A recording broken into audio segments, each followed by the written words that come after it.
We're just saying, manage your resources.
Okay, we're just about to get started, so if you could get yourself seated and in place. Now, if you notice in the back there, because we anticipate having a large amount of speakers tonight for some of our projects, we have some sign-up sheets so that we can do this in a very orderly fashion and ensure that everyone gets a chance to speak who is interested in speaking. So if you are interested in speaking on any of the applications tonight, I'd appreciate it if you'd sign up, and then we could call you in an orderly manner. And we will only then call the people who have signed up to speak to when we open up the public segment. So I'd like to call the meeting of the Falmouth Historic District Commission June 11th meeting to order.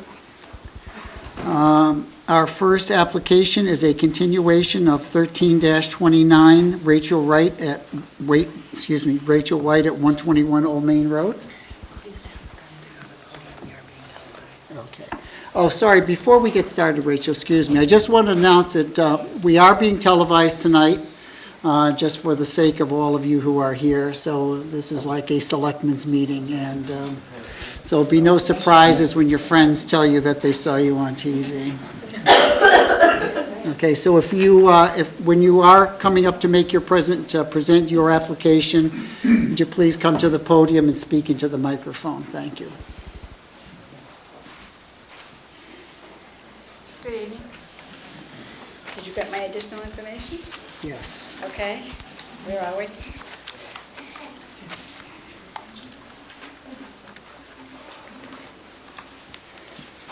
So we got the information on The wood trim? the wood trim, that the trim, and I don't know what else. We have the picture of how the windows would be trimmed out. I don't know if anyone, you've all seen Yeah. the pictures.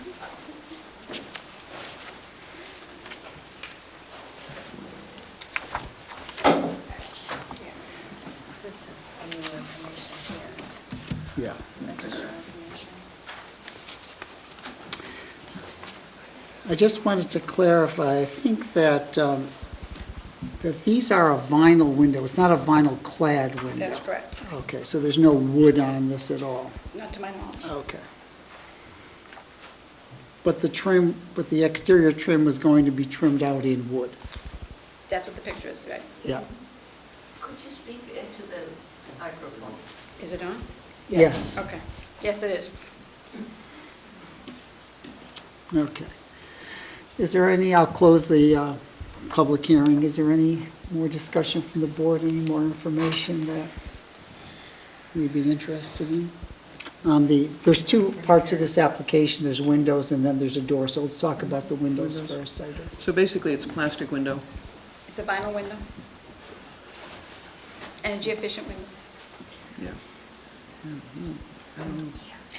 I mean, Tamsin points out on page 38 of the guidelines that it doesn't necessarily restrict appropriate materials, but it leaves for wide interpretation as to what appropriate materials are. You're going to have to speak up tonight. On page 38 of the guidelines, there's just a note that we were looking at with regard to appropriate materials, and that's been our question. It doesn't necessarily give us much guidance with regard to alternative materials that can be approved by the commission. But it's not something that we've approved before, apparently. No. I think one of the things when we revised our guidelines is we at least opened that door to have alternative materials as appropriate, as we feel is appropriate, especially on a non-historic house. So, but I think what we've been approving to date have been clad windows. You know, so With some content of wood. some content of Yeah. wood. Okay, Or some blend, it's a blend of wood. yeah. So,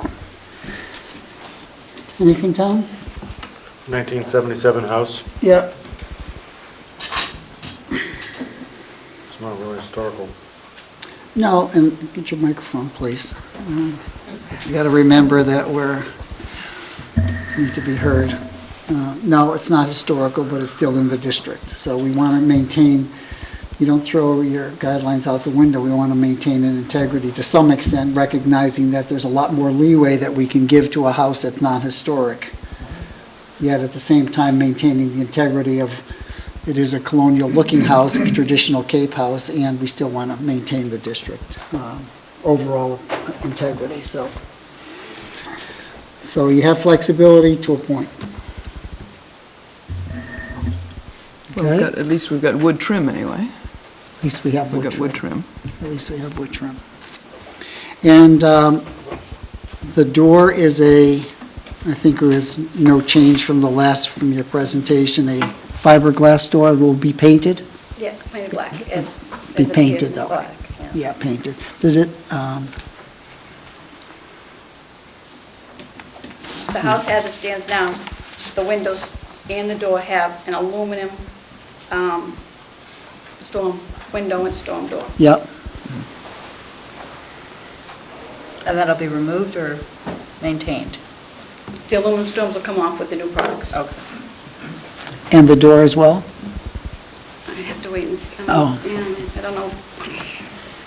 Doesn't matter anyway, I mean, it's not really relevant to what we decide, so. Okay, are we all set on information? We'll close the board discussion. Any public commentary on 121 Old Main Road? Close the public commentary. So I think it's pretty straightforward. Do we want to have a vote on, ready to vote on? We'll vote in two parts, I guess the windows first and then the door. So I'm going to make a motion that We accept the application for the windows as presented. On the application, do we approve the application? All in favor? You need a second first. Oh, sorry, second? Tom? All in favor? Aye. Aye.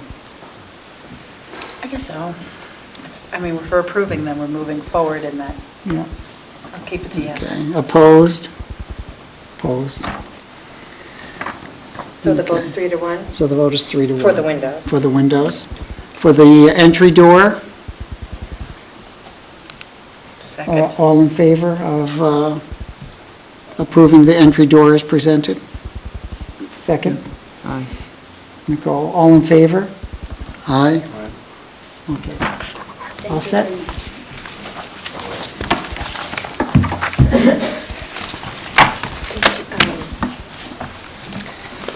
Just make a note that Tamsin's voting on all Oh, sorry, applications. you're right, right? Just another side note, administrative housekeeping to take place is that tonight, one of our alternate members, Tamsin George, will be voting as a full member tonight. So that, just want that going on the record. Second application, 13-36, is another continuation, Mark Comstock for 137 Shore Street. Good evening, my name is Bill Christopher, I'm the architect from Roche Christopher Architecture. As a continuation of this hearing, there were 3 items that were for further discussion. One of them was the revision of the window patterning in the kitchen area, which we have done.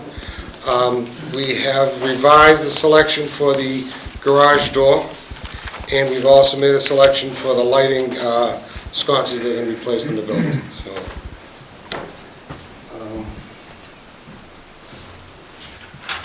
on the front of the building, there'll be no sconces. This will be all down lighting from inside the soffit roof. So we want to keep the look of the building simple. We've changed the window patterning on the side to 3 double hung windows, the 6/1 line. We've also, we're mounting the lights on either side of the garage, and again, we're putting the down lights in the soffit of this roof here. And we've chosen, I believe you've received the Yep. cut for the overhead door. There are a number of patents for the glass lights on the last page. We have some a little more flamboyant. I tend to like the first one, the stock one, which is the simple geometry. I think it's consistent with the window pattern, and that's what we'd like to submit for review tonight.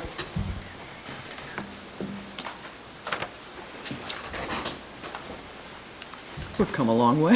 I hope I'm at the end. I think about from the beginning. One of We the, only knew. sorry, did you sign in again? I'm sorry? Did you sign in? Oh, sorry. I don't know, did you get Rachel White also? No, No, okay, well, that's okay. She's on the application. she's continued anyway, correct. Now, as I recall, one of the last things I think we spoke about at the last presentation was the addition of some posts onto the side porch there, rather than a cantilevered. We were not strong on that. Sorry? That was an issue that we didn't think would be terribly important one way or the other. If it's contingent, we will put them in and submit those drawings to staff for review, but at this point, we had not put them in. It's not a big philosophical difference. I think it was for us. Well, I guess that answers the question. We'll put the posts in. Would you like them at both ends of the roof? At this end here, That this end corner. here. This does project out a little further than this recess. I think that would make sense. So we'll put posts and posts here. Yep. Yes. I think based on the style of the house, it just makes sense to me visually. That sort of completes it. It looks like something's missing. Okay, so those are the last 3 details, is the windows in the kitchen, the doors in the garage, the lighting package now, which is only the 2 sconces over the garage doors, and then the addition of the columns. I don't think there was anything on the back part where the sliders were. I think those were the only things that I could recall. That's the way that I remembered it as well. Right, right, okay. So I'll close the hearing. I think we're all set on the details, and we've, Ask if there's any public comment. I'm going to, I'm going to, I just want to make sure that we have our, okay, Before you close the hearing. okay. I just want to see if there's any more information that anybody still has. I think we've covered all the pending points, so I just want to make sure that we have that, okay? Is there any public commentary on 137 Shore Street? Close the public commentary. I think we're at where we want to be. I think you did a great job. I think it was A process. You guys did a great a job. process. Well, I think the results show Long, that, you know, yeah, I think it'll look good. looks very good. Okay, so can I have a motion to approve? I'll make a motion, we approve this project as most recently presented. Second? Oh, second, sure. Can't have just a nod of the head. Yes, second. Thank you. All in favor? Aye. Aye. Thank you very much.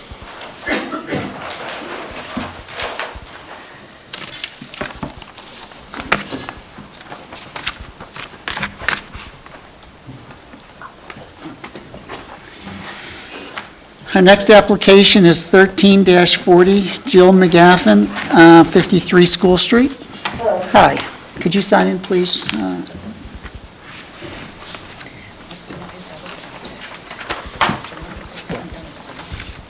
he said they're not going to do the windows. They're not going to change the windows yet. But they didn't do the siding. Not yet. They're not yet. I know. He mentioned that. Hi. Hi, how are you? So my name is Jill McGaffigan. I recently bought a home, 53 School Street, right in the downtown of Woods Hole. I bought it with two other friends. I submitted some pictures with the application of the home to show you that it is in quite a state of disrepair. And right now, our goal is to secure the home itself, the envelope of the home. There are several holes in the house from rotted wood. Several of the windows have rotted wood. And so right now, we're just trying to get the house to be safe and sound. The application that I submitted covered a lot of different areas. Primarily, the holes in the back of the house is our first priority. But the home also needs some windows replaced. And the previous owner had redone the roof. They had done the front-facing roof. They had not done the back-facing roof. So we are also hoping to redo the back roof, which is also in a very bad state of disrepair. And I submitted photos of some of the windows, the rot, the holes in the back of the house, and the back roof. And the gutters. And the gutters, yes. I don't know when we'll get to the gutters, but I put it on the list as well.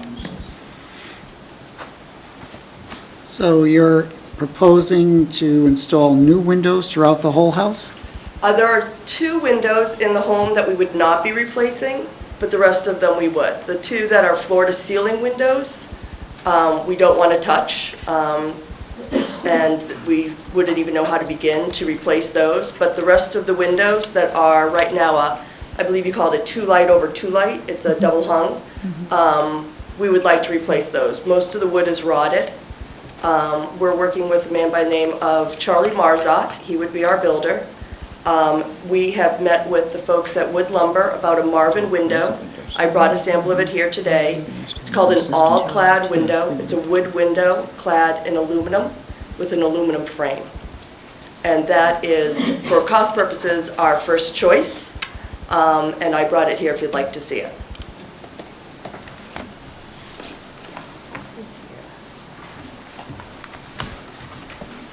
So, should I continue talking? Yes, Okay. yes. So, the inside of the window you'll see is completely wood. And then you can see from the side view out how it transitions from the wood to the aluminum. And then the outside facing, which we would be keeping white for all of our trim, would look exactly like this, frame and window. You're going to have wood around? No, we're going to stay with the aluminum all-clad around. The facing? Yes, even the frame. Tamsin, are you asking about the trim? The trim. This would The be the trim actual... around. Oh, the trim? The trim. It would be wood. That would have to be wood That's, to yeah, get it thanks into for the- clarifying it, yeah. Sorry, Yes. yes. But this part is also aluminum, okay?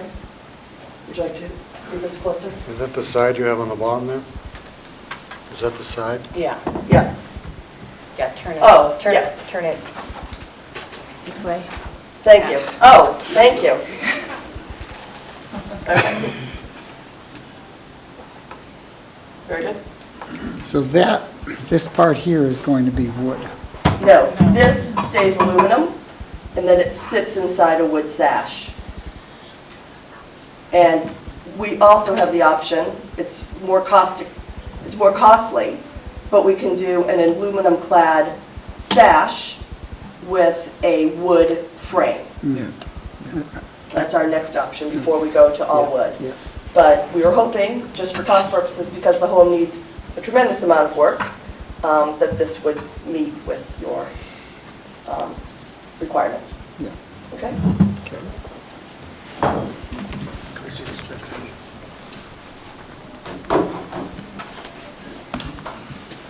Additionally, I have brought some shingles. As I mentioned, the front of the home is already roofed, and we're doing our best to match that for color and, of course, for style. So we're just going with a standard Timberline asphalt shingle, and we're not exactly sure which color we're going to go with because we're not sure which color is going to match the best. But I have brought a sample here today of the gold-ish color, and I can give you the name of that and tell you that that's what we think is going to be our best match. Golden Harvest. And then Golden Harvest is also one of the options. This one, let me tell you the name of this one. This is called Shake Wood that I have here. And what's the color? This one's called Shake Wood. Oh, that one. And the other one is Golden Harvest. Which one's that? I don't have that one with me. That one I submitted in the application, but it was just an online color. I didn't have the actual shingle. But you can tell from the pictures of the home, the color of the roof, hopefully, and that is what we're trying to match Yeah, on the back. on the back. Yeah.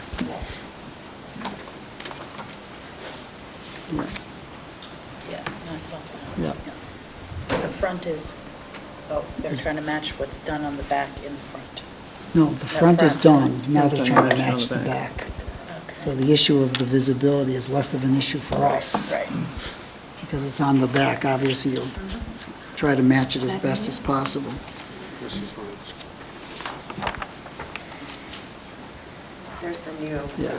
So this is Oh, I new. see, yeah, yeah, yeah. So the back we're really not even seeing. Right, right. Okay. Now, the foundation repair, what's involved with that? It's a very minor repair Oh, in the okay. back of the home underneath one of the decks. There are a few stones that have fallen away from the old foundation, and we would just like to get that secured Okay. so that there's no further damage. There's no damage to the home at this point, but when we had the inspection done at purchase, it was recommended that we get that secured. So you're just repairing the stones that are there to Correct. secure them? Yes. Okay, so there's no change to the material or the look of the, No. Yeah, And it's okay. it's in the back, and it's under a deck. anyway, okay, okay. I tried to put on as much information as Yep, possible. No, that's great. So that we could move forward, because I know Charlie won't do anything until I've got all my I's dotted and my T's Okay. crossed. So is there any public commentary on 53 School Street? Close the public commentary.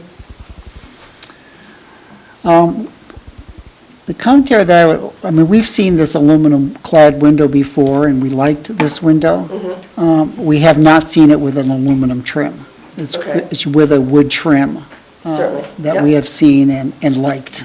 Okay, So especially with the age of this house, I think the wood trim would be much more appropriate, we'd be happy to do that. yeah.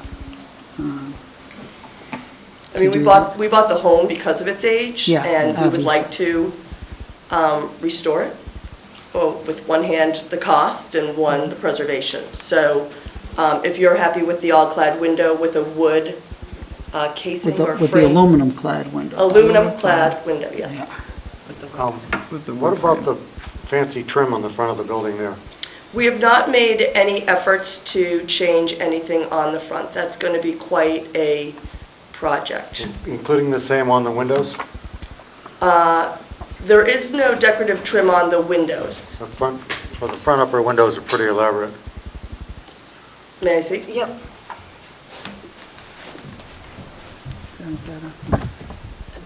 Oh, certainly, yes. We'd be matching any crown molding or any headers that are on the windows. Well, you're going to keep that molding, that trim, or you're going to rebuild it? It would depend on what Mr. Marzot tells us is necessary. If that is not rotted, we would maintain I it. think it'd be pretty important to keep those features. Yes. And honestly, we will keep anything we can. I have another picture in there, you'll see that the actual window frame is completely rotted through. You could actually put your hand through it. So in those cases, we won't have a choice. But if it is something that is not rotted, we will be maintaining it. No, what I'm saying is that's an architectural feature that's part of the historic district. It's possible to keep it exactly the way it is. Yes, that And is our to intent. rebuild it with new materials and make it look that way would be a considerable, you should consider that before you decide what you're going to do. Tamsin and Nicole, I have you seen understand. the picture Yeah. of the molding? Yeah. Yep. Okay. Those are like mantelpieces up there. Yeah. Right, yes. So you're concerned that we wouldn't be able to reuse those and that the cost to replace them Well, would be no, if you expensive? plan on replacing them, or if you can determine that they're rotten and you're going to replace them, what are you going to do to make them look like that again? We will stay true to a wood trim to match that. if Wood that is required. one thing, but that's elaborate trim there. That's old, Carved. those are old moldings. You know, the carvings and whatnot on the pieces at the top. Okay. I did not notice that there was elaborate carvings. It's my understanding that it is just a trim, right? It's Right, not. but it could be rotted out. May I see it? So. You I mean, can't I really can't see tell in the from picture. the picture whether it's rotted out. Oh, I see what you're talking about, on the sides. We would maintain those. We have some of those in the home already. We have some of Show the me what you decorative. think. So I believe you're talking to these buttresses on the side. The top. The top, no, The the top top, has some dental. yeah. It's a, This right there, that. Right, it's a sort of like crown shelf molding there. with a Yeah. dental. Yeah, Uh-huh. yeah, So And you wanna then keep there's that. two small buttresses, it looks like, on Uh-huh, each side, and we okay. would maintain yeah, those so as we're well. looking at the Yes. crown molding and the dental. Yes, we would replace those if Yeah. needed, if they are That rotted. would be it. That would be the question. Yes. But at this point, you don't know that yet? Or you don't know? We haven't had Charlie there since he gave us an estimate, because we've been waiting to make some progress here before we started, would start any of the work. Yeah. So he has not been in a ladder above to see some of these things. Yeah. And I'll be honest with you, right now, we don't have a full estimate for the roof yet either, because we're waiting to get some of the other work done to see how much rot is underneath the roof before we start it. So we are intending on working with Charlie. He's giving us an hourly rate. And from there, we're going to encounter what we encounter as we go. I think for the purpose of this application, we're going to assume that the integrity of the mold, these moldings we're talking about is intact, okay? Very good. If you should find that once your closer examination that they are rotted and are not repairable, I think you need to call the planning office and we need to update the application to note that. Can I see that Very picture, good. please?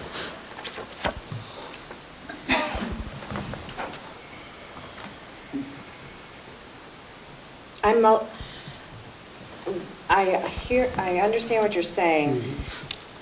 I don't know how many of the windows on this house have this detail. This L part That clearly doesn't. Right. There's 4 here that I can see. Is it only the front 4 on the gable end?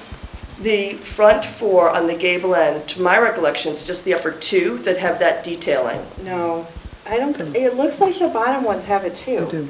It's hard to see it because it's in In the the shadow. porch. But they are under the porch, so if there is a question of rot, they would Usually they be, wouldn't have under the porch. They look pretty thick. They But look you do tall. just have to, yeah, they Yeah. look tall and thick, and so it looks like the same thickness as the top. But it's hard to say from the picture. I'm sorry. So can't we leave So it they that? just need to be repaired as is, or does she need to get in touch with you with regard to Replace what it? she finds? It's up to you. Yeah, I think to that's what I dec- went, the way I want it. So you want to condition this that Right now- if there's sound, that We're, they're, we're assuming they're sound now because we don't know otherwise, okay? If now, I mean, hopefully you would have come in and known that, so you could have put it on the application, so we Certainly, don't yep. know. So if you do find that they are not sound and have to be replaced, I want that reflected on the application, Certainly. okay? Okay, yeah, That's on, prior to replacement? Yes. Yes. Yes. okay? yes. So can I just ask the timing on that? So if I find, well, ask Charlie to check the integrity of the wood that's there now, and if it's fine, do we proceed or do we still come back? No, oh, if it's fine, you're fine. When you're leaving Okay. it, It's fine, you're leaving it Okay. as is. Yep. Because my concern is that if you find that it's not structurally intact and you have to replace it, then I want to know that there's a commitment from your builder that he's going to be able to replicate it Yes. Okay, exactly yes. as is, and that's what we don't have that yet. Right. But that is I mean, it is an old Victorian home. Yeah, And you'll see there's a lot of trim detail. Yeah. We do have some of that in the home already, extra Yeah. pieces. And in the cases that we don't have those with the balls and the triangles and things of those nature, that is our intent later on, Okay. yes. so I think I also saw was this where I saw that you were changing the windows from 2/2 to 1/1? I didn't know if we're required to keep them 2/2. If we are, that's what we'll do. Some of the homes in the neighborhood do have 2/1, and some have 1/2. And so we didn't know if we had any other option other than what we currently have, which is 2/2. I mean, do you know what's original to the house? Do you have any idea? No, but I would guess it's 2/2, because I There don't was- think these windows are very... There's at least 3 different patterns of windows just to There give are a snapshot. multiple Yeah, patterns of yeah. windows Yeah. in multiple sizes, multiple ages. Yes, Yeah, there's 6/6, there's 2/1, but all along the front, it's 2/2. Which, I mean, That'd be good. it's hard to say, but it leads you to believe that the pattern originally was 2/2. You would think so. It's hard to know. it's hard to know. It's hard And to some know. on the first floor facing front are at least one of them is 2/1. But if it's just the odd man out, then it's probably a replacement. Yes, yes. So can we leave here and agree on what the pattern is going to be? Or what the configuration, I should say. Yes, is if gonna you, if you need us to stay with 2/2, be. I mean, if we can't document otherwise, and that's what's the most consistent pattern in the house, I think that's what makes sense, that we're going to take it that was probably what was original to the house. that is, we will take that then. Okay. Fine. Okay. We're still very flexible with our choices. Okay. What are you going to do about the hole? In the In back, house? it's clapboard, so hopefully that will be, Fill it in? it will be new wood in a lot of different places on the home where needed. Right now, in one of our holes, I guess we have a small family of birds living. It's not and- surprising. And then in another hole, we have a family of squirrels. I was going to say, So- where are the squirrels? So, Yeah. yeah. Yes. Confirm that none of the porch will be touched. The gutters. Now, when the gutters are put up, were there gutters there? Is there a place for them to be replaced, or, because I'm concerned about if there's any decorative trim. Right, and at Where the this point, gutters I would would say, go. I'll come back with you with the gutters, because Okay, there's so many questions around what's needed to properly drain and how to integrate them into that molding. Yeah. That's not something that I think we're going to get to this summer. all right, good. I do know that some of the gutters that are there, the downspouts are aluminum and they're just painted.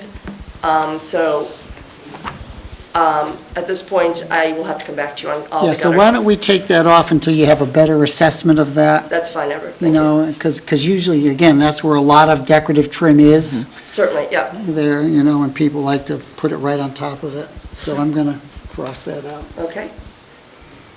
So we're talking roof and windows Roof and windows and siding, and siding. siding repairs, Okay. and fixing the foundation. So that's it, so.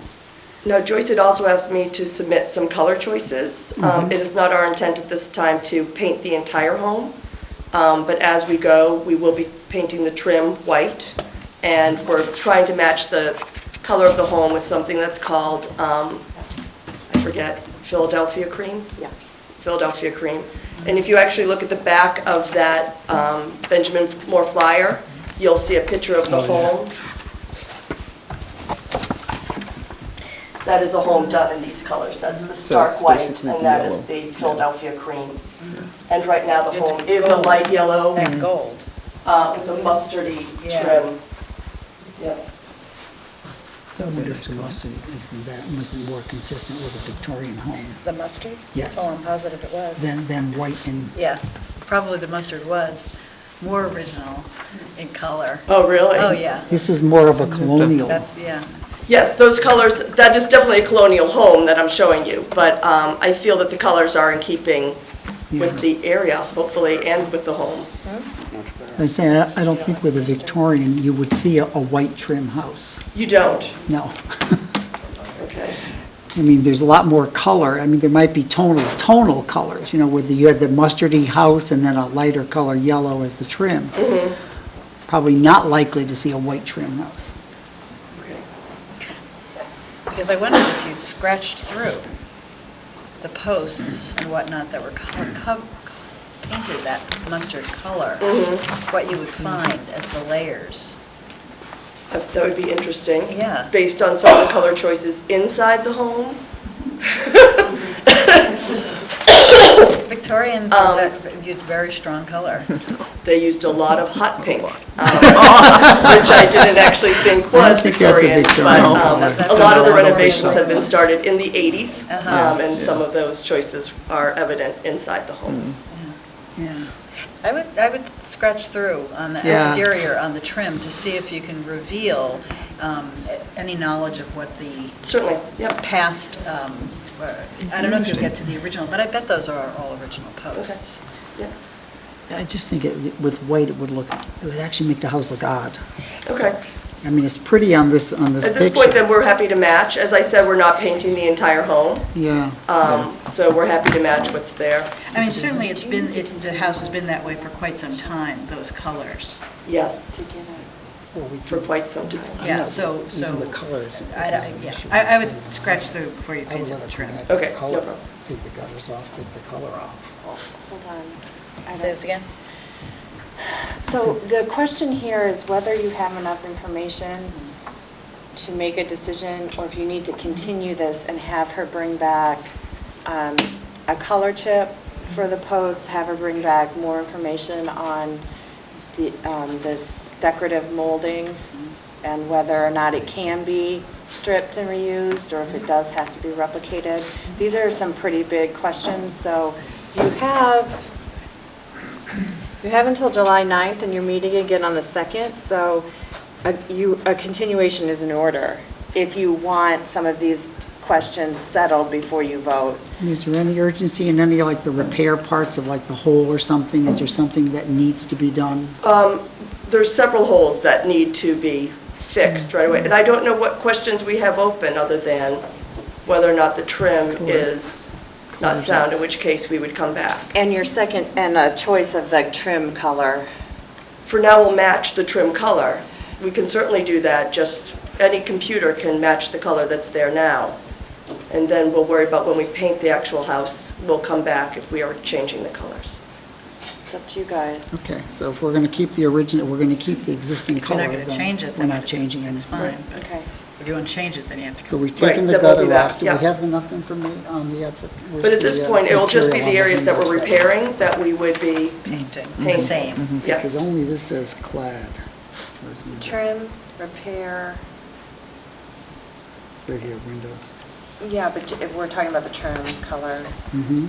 so material, color, location, So it says wood. wood, it's the window trim, So and then the this color is to match. So this is not the window trim. It's going to be wood. Repair or wood. The window would be new windows, but these are going to be aluminum It doesn't say. clad with wood trim. And the trim colors to match existing? Trim color to match. So other would be color. Trim to match existing color. And the gutters are taken off. And that's it, in the foundation. in the foundation. Okay. Did I? Yeah, I didn't, I've already done the public Do you think comments. it's, Before we get going, can I make a point here? Yeah. Is this a historic house? Yes, Yes. it's 1878, I believe. So before we approve changing the sash or the windows to aluminum, we ought to go back to this guideline here about repairing historic windows.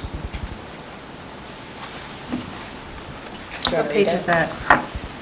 If the commission determines the repair is not possible, the historic window has already been replaced in the past, new replacement window must replicate the details of the historic window, including glazing, size, mud, profile.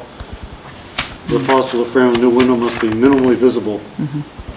It's page 36. Thank you. Replication must be based on documentation of historic window dimensions. Well, I don't see how we can okay an aluminum window with that guideline there. For the sash. I'm sorry, what was it that prevents it from being aluminum? It's a historic window. You're taking a historic window out and replacing it The with an aluminum sash, one. the sash. Okay. So we can't use modern materials, we have to stay with wood? That's what the guideline says. You could do a wood sash. I'm sorry, I didn't hear it say that it has to stay with the materials, it has to stay with the style, I thought is what No. the... It says here, right, and the guidelines. Yep. That's what he's, Can you reread that, please? I'm sorry. is it 4.19.2.1? Repair of historic windows, historic wooden sash must be repaired and restored. Very good, okay. Replacement of historic window sash will only be considered if repair is not possible as determined by the commission. Very good.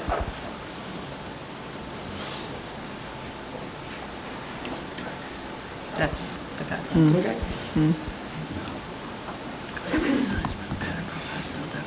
So do you want to look at that and And come then if you back? look under No, material, we'll go with the Marvin wood window.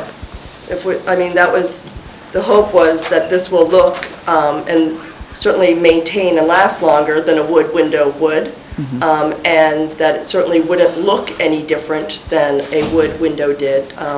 Marvin is a high-quality window. It is a wood window. It's just clad with this white aluminum. But if that is, Well, how old is the house? I'm sorry, How old is the house? 1880s. So the windows lasted 130 years? I wouldn't say these windows have lasted, no, sir. Well, these are perhaps the original windows? They are the original homes. So The that's glass has definitely lasted, the wood Yeah. has not Okay, well, lasted. we're at 160-plus years or so. I guarantee you it didn't make it then Okay. either. Well, but let's point it out here, that also that, and so I'm glad you raised this question, because the mullions on the window Yes, are also matching the trim color. yes, So if you were to put in the aluminum, it would, even if it were to be considered, it would need to match the color of the trim, not the white. fine. You know what I'm saying? Yes. Because that's what it looks Yes. like. Right? Yeah. So So again, there's a couple of issues, and I'm not sure if that's possible even, but it says wood is the most historically appropriate material for replacement windows, but metal clad or vinyl clad units may be approved in some cases provided they meet the general guideline above, but it does not have finish that simulates the appearance of painted wood, which is what we had just approved, but that was on a non-historic house. We're happy to use a Marvin-All wood window And match the color of the existing trim. and match the color of the existing trim.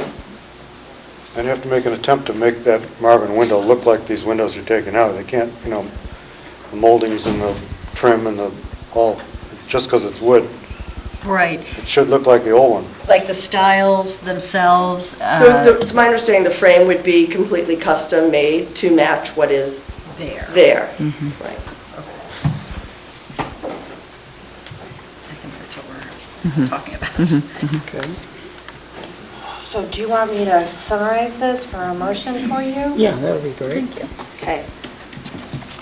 I'll start with the windows. So all but two of the windows, the floor-to-ceiling windows, are to be replaced with Marvin double-hung wood windows in a 2/2 light pattern. The window sash is to be painted to match the existing trim color. The window trim is to be wood. Where there's decorative molding, the existing window trim molding should be reused, stripped and reused first. If it's not possible to reuse it, you will be required to come back to the commission with a plan to replicate the detail. So I think that's the windows for your decision and the trim. We have removed the request for installation of gutters from the application. We have modified the application for the roofing material to be GAF Timberline architectural shingles in a shakewood color. The rear foundations to be repaired as described in the application. And I think that's it. I think that's Siding. it. And the siding is Clapboard. is to be replaced as described. Yeah, wood clapboard. Repair. Wood clapboard painted in the Philadelphia cream. We'll match, No, we'll that- match the or colors. just match- you match the I would go with existing. Philadelphia cream, I'd say match. Match the Yeah. Match existing the for the existing. siding color, okay. Because then you'll have light patches all over. Yes. Okay. Can I make a motion, what she just said? Yes. Taking the easy way. I'll second it. All in favor? All right. Aye. Aye. Very good. Thank you for your time today. Thank you. You gotta have a good house. We're good. Yeah. It's a fantastic house. Yeah, it's gonna be good. It just got a little old. Got a little old. Thank you all for your time.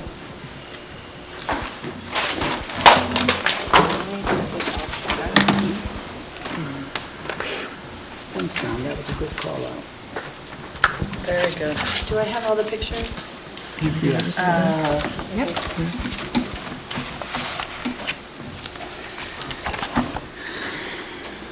Okay. Is that? Yep. Okay, our next application is 13-41 Larry McDonald for 145 Main Street.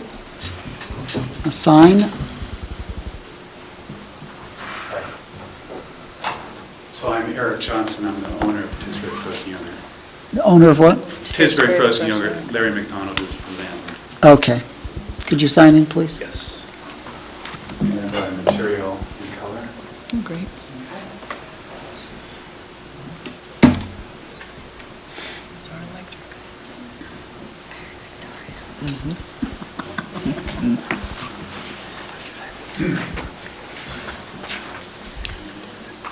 So Joyce provided the photographs to you? We have a series of them now. Yeah. And yours, Nicole, are in color, so Okay. people might want to gather around you. Okay. You because our I color just printer have got this a one. little old. Okay. There's also the extra one, though, which is the other. This is, no. No. So those are the colors he gave, but this is not the last design that I had. We have a number of different versions here, so you're going to have to clarify Oh, which sure. one. Yeah. Do you want me to come up and clarify? Well, you can start your Or presentation, show us but we what you need to have. see what the latest Design is. design is, to make sure that we're talking about the correct thing. Okay. Yeah, I mean, Joyce gave me the impression she was going to print those out for you. She had a It's not problem with the the case. printer apparently, so we don't have Is it in this, front Oh, of I us. would've is been this happy. the design? I have this one. The latest one actually, yeah, that is the design, but the only difference is it's no junk smoothies instead of all fruit smoothies. But Okay. for all intents and purposes, it's the design and that's the color scheme. Okay, so it's like that there. Ms. Goldman has here. Trying to get it bigger, but I I can't. saw the version with no junks. I know, Where so did I. see that? And I'm trying to figure out which email Yeah, it because came it's over on. here on the, So it has no junk I got that one. and quotes. That's and just- There it all. is, no junk smoothies. yeah. Exactly.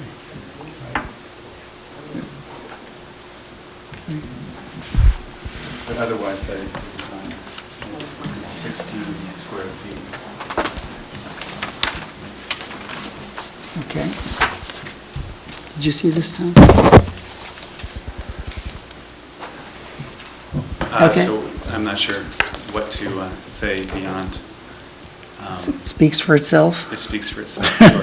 And so I'm going to be repainting the front of the shop white to clean it up. But otherwise, that's the sign. Okay. Close the presentation. Is there any public commentary on 145 Main Street sign? Close the public commentary. Does it say in the application that it's wood?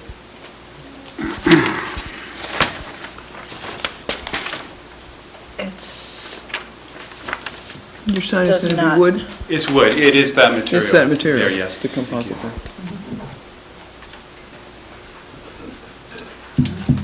Locust Street will be manufacturing it, and they seem to have a good idea of what the requirements are. My first impression when I looked at the sign was, and it's a fun sign, especially for an ice cream place. It's a lot of colors, a lot of colors, you know, and to me it was, not that there was anything wrong with the sign in itself, it just, to me it just didn't seem consistent with the area and the signs around it with so many colors. You know, I just thought it was,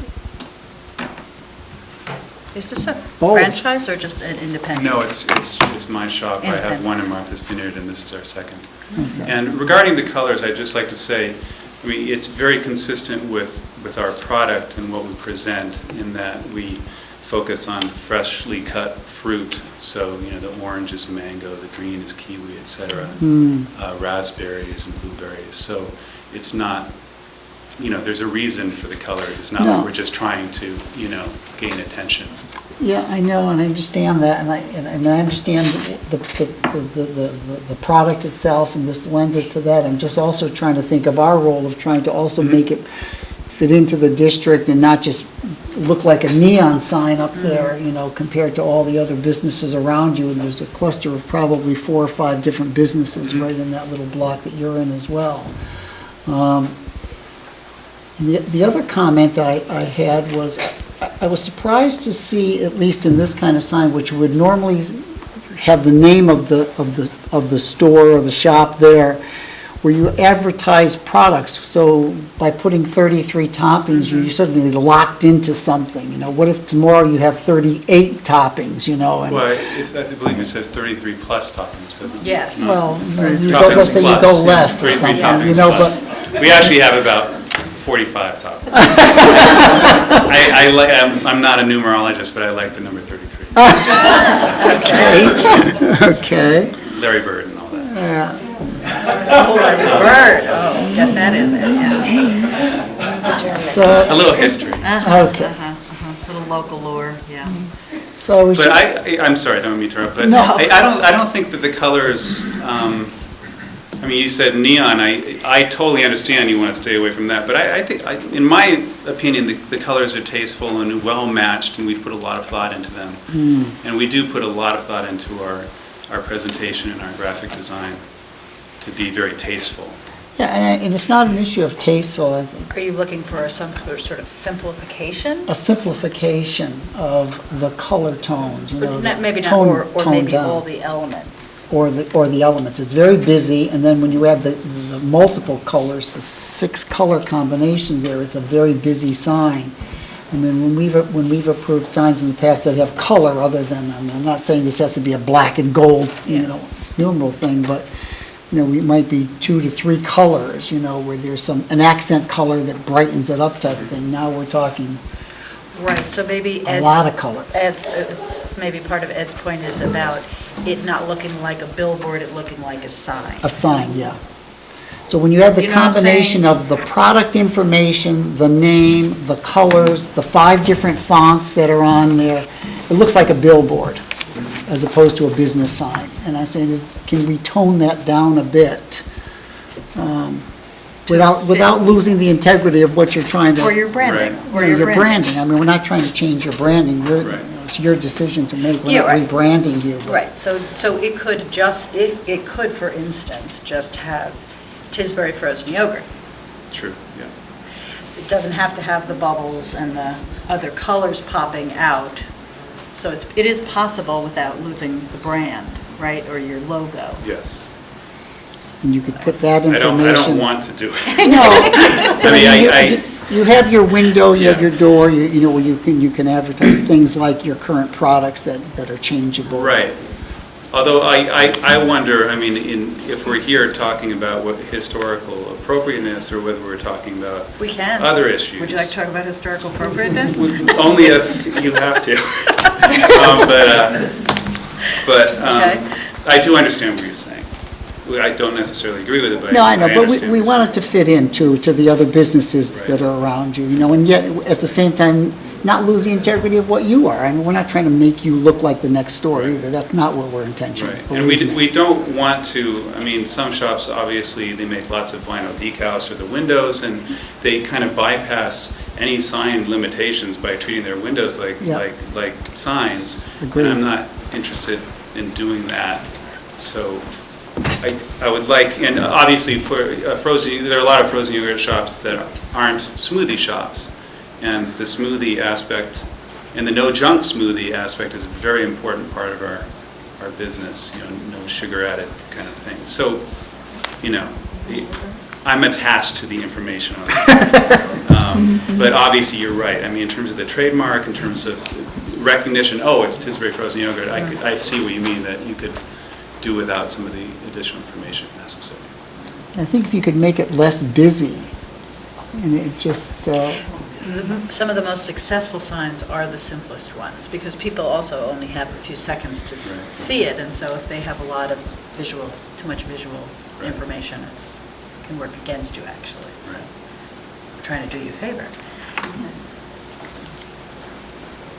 so what do you think? Can we work out a compromise, a deal here that you might look at this and see how you can take some of the elements down on this, whether it's colors or the wording and the bubbles, and simplify it a bit? I mean, we don't want to design your sign for you, believe me, that's not what we're here to do. Are you open to public comment? or I is that closed it closed? already, Okay. sorry, missed your chance. I say leave the artist alone. Huh? I say leave the artist alone. Well, Let him have his sign. that's your opinion, and you get to vote on that. Yeah. I've been advised to take the public comment. Excuse, I'm sorry, you need to go up to the podium, though. We are being televised.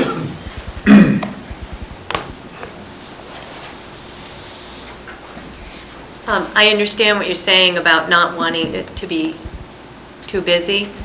I'm sorry, do you need? We need your name. Oh, Robin Bowerman.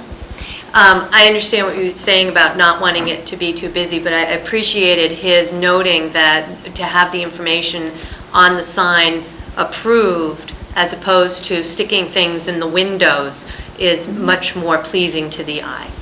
Thank you. Thank you. I don't know that woman.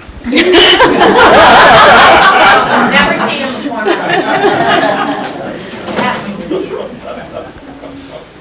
Yeah, I actually find I don't have a whole lot of problems with it.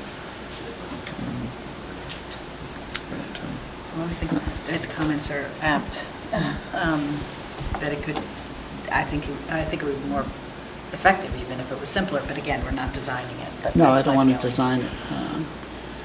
I'm just trying to, I think it could be toned down a bit somehow, whether it's removal of some of the information or removal of one of the colors or something, I'm not sure. Do I you don't have know. a business card with this on it?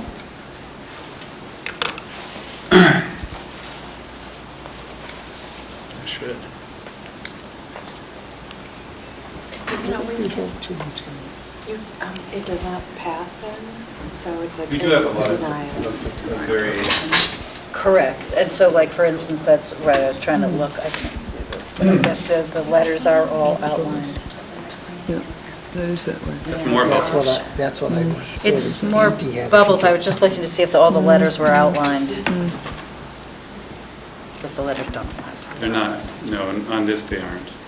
I don't know if there's an urgency. On this one they are. And On the sign. TIDs. Well, we Oh, don't know on They the both sign, are. you mean? They both are, the berry is too. Without, anyway, right. I can't see. But it's not consistent with this one exactly, that's all. I mean, we could either vote on this tonight, or or you could think about this and maybe at our next meeting, which is July 2nd, think about it, if you want to make some options, if you think there's something that you could do, or not, and be presented at that meeting. Because if we vote at it tonight, we'll vote on it tonight. You know, if you think that this is the way you want it, and this is what you want us to vote on, we will. And so if it's not passed, then I just have to go through the process again.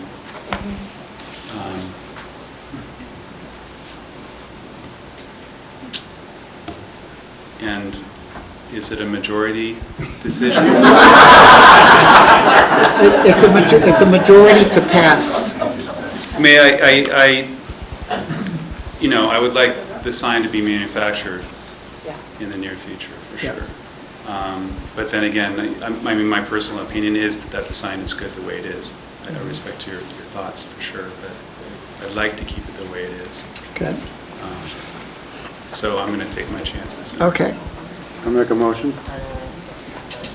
I make a motion, we pass this sign the way it is.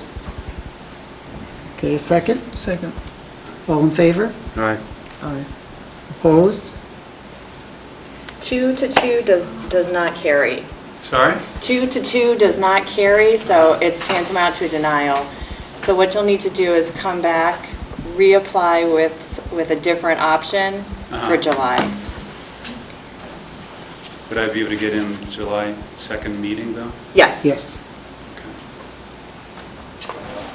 So, but I should assume that the denial is just based on not necessarily color choices, but just wanting it to be simpler, less information. Fitting in with the general tenor of the neighborhood, so in that way simplified, I guess. It's simplified in a way, whether it's color or the amount of information on there, I don't know, you know.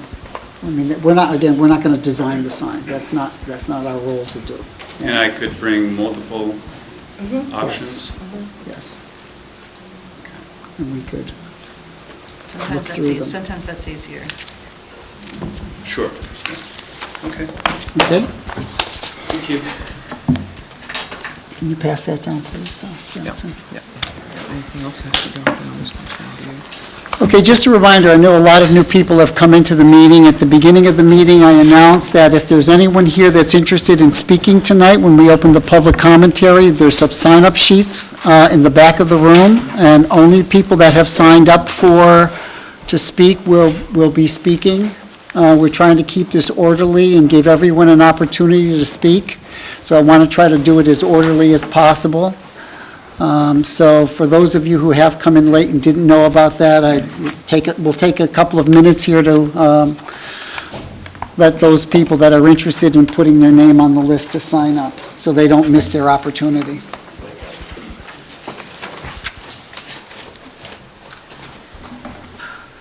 May I have the business card, please? So this one is where we are. Yeah. Options will be good. Yeah. Options. I think it should say Valberry. As opposed to Tisbury. Well.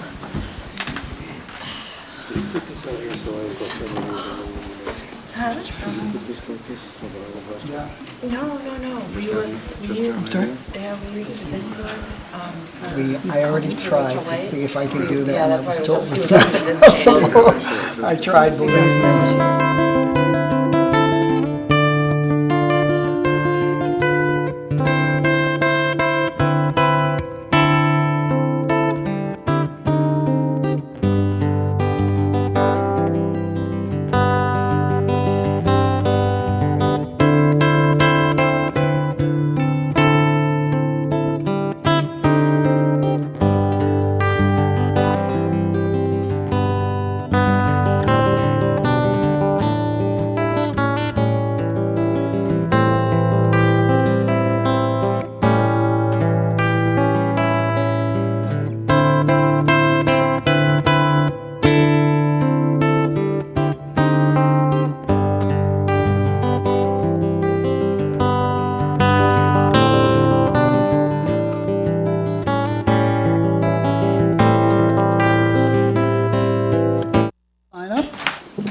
Okay, the next application is 13-42, Stephen Haddad for 681 West Falmouth Highway.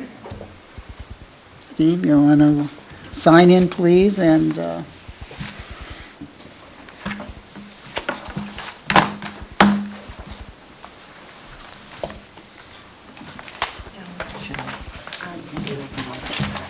Before you accept public comment, just go ahead and Okay. acknowledge that we received Okay.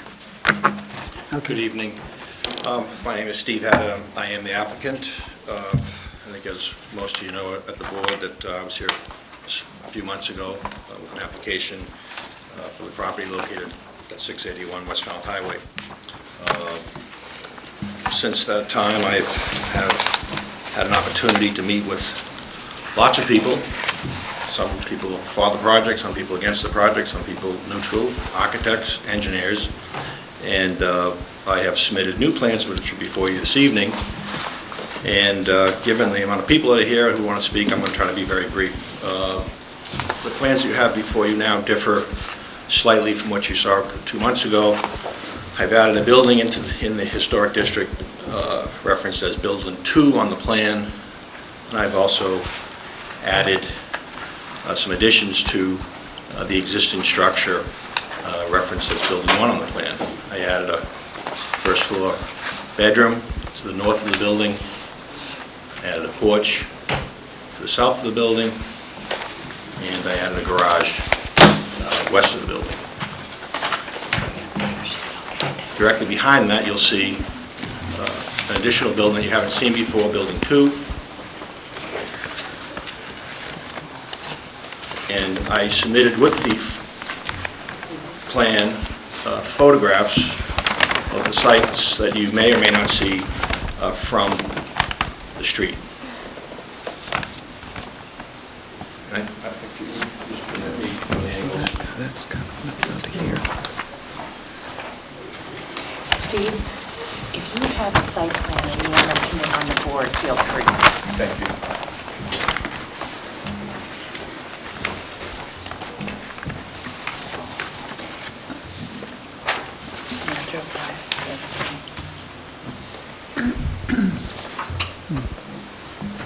I've numbered these so that if you were driving, heading south, you'd be heading this way, north, heading this way.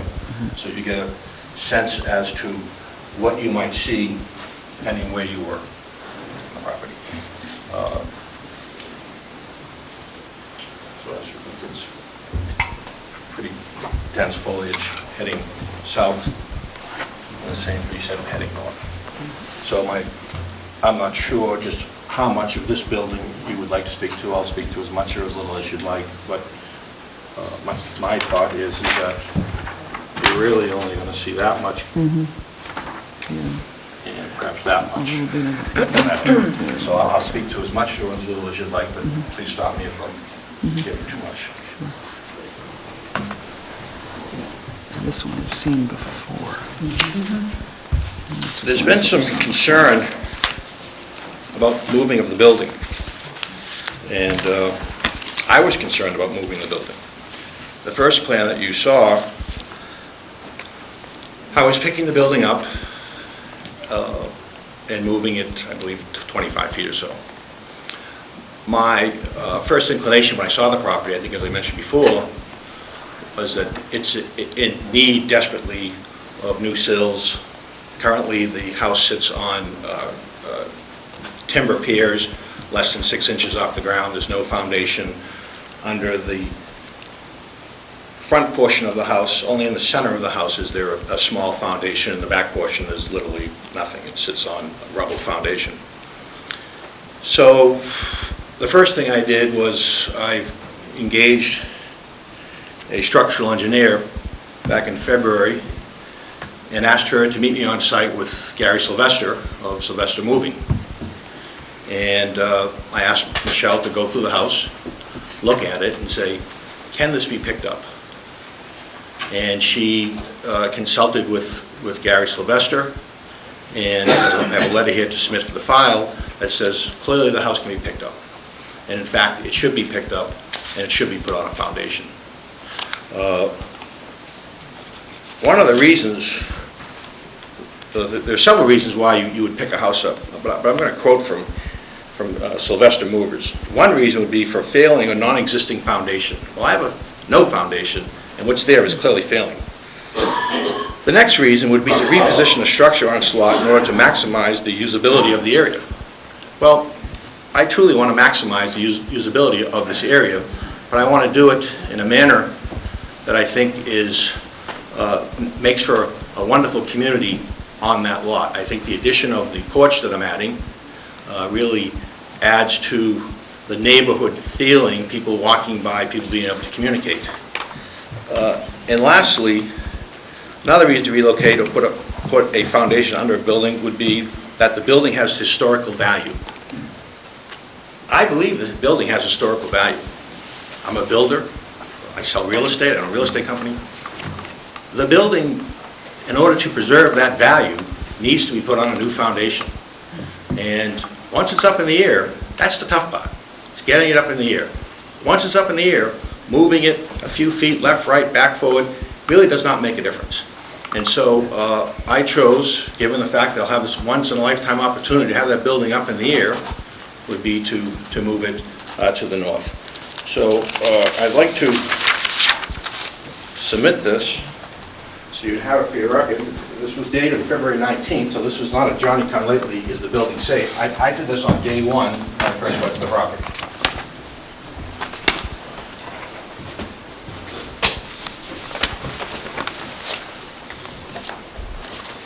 Buildings are moved constantly in Falmouth. We all know that. I have a lot of people from West Falmouth here, and certainly we're all familiar with the mill house on West Falmouth, Nashawina Street, the street I live on. The mill house was moved to its current site. Most recently, I think it's the Strickland or Strickler residence on the corner of Nashawina and Old Dock Road was picked up, a new foundation added, porches were rebuilt, and a garage was added. Very similar to what I'm proposing to do on this site with the same contractors. So I'm very confident that the people that I've chosen to help me with this project have the ability to pick the house up and move it the 8 feet that I'm proposing to move it. Once the house is moved, and set back on the foundation, the home will have its same elevation. It'll be a plus a foot for code reasons, but that house will be at 50 plus or minus 1 foot. Some of the other concerns that have been brought to my attention, I thought I would at least speak to with respect to the house.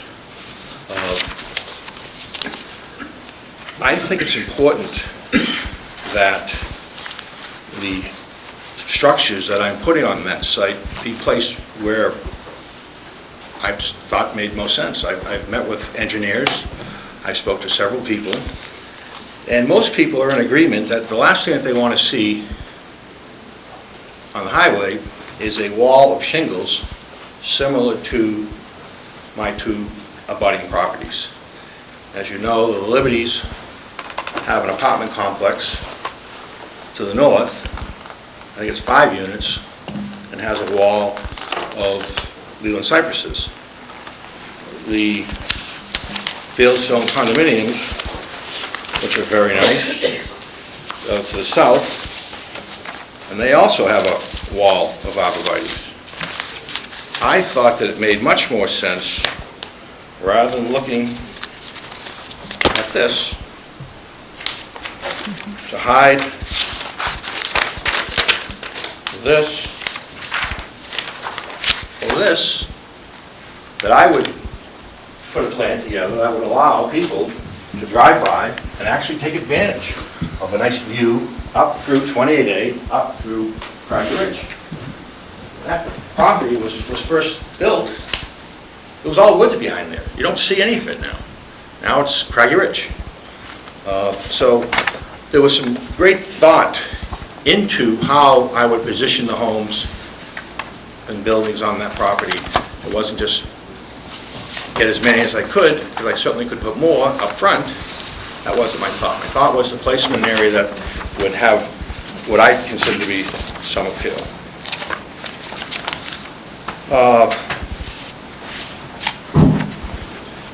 I had submitted to the planning board, and I had withdrawn my plan a couple months ago, but prior to that, the fire department wanted to weigh in on emergency vehicles access.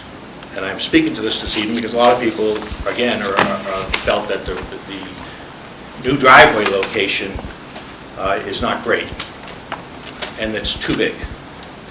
I would love to have a smaller driveway, but the fire department suggests otherwise. They want to be able to, in the event that someone should have a heart attack or need service, they don't want to have just one-way traffic. They'd like to have two-way traffic so vehicles can pass one another.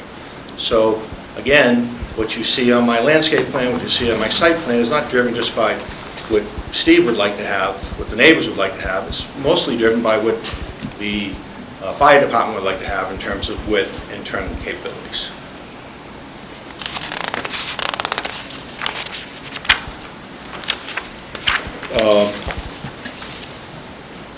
So that speaks more to the existing house, the site plan.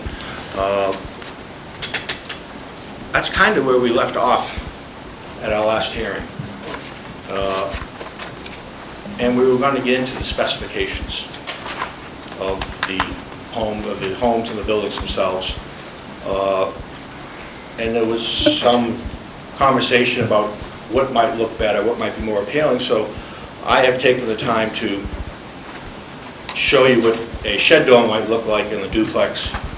I have taken the time to show you what the garage is going to look like, but I have submitted specifications that I think meet your standards. I'm doing all wood trim, I'm doing all natural cedar siding, I'm doing asphalt shingle roof, architectural, using modern wood windows.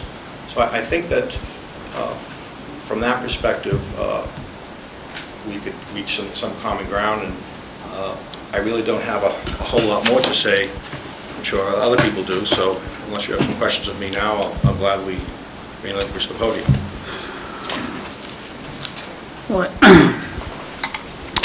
I think the one thing that we probably do want to talk about, Steve, is the changes from, even though I know it's a new application, but I think talk about the changes from the last application to this application. And we're, about mainly the changes to the main house itself, and then there's the addition of that new building. So I don't think we need to talk about the duplex, which I think we talked about extensively in the last meeting, and I don't, at least in looking at the plan, it doesn't look like there's any substantial changes to those from a design perspective. So could you just speak to the changes in the main house and then the addition of the new, it's not a duplex, the new condominium? Building two. Well,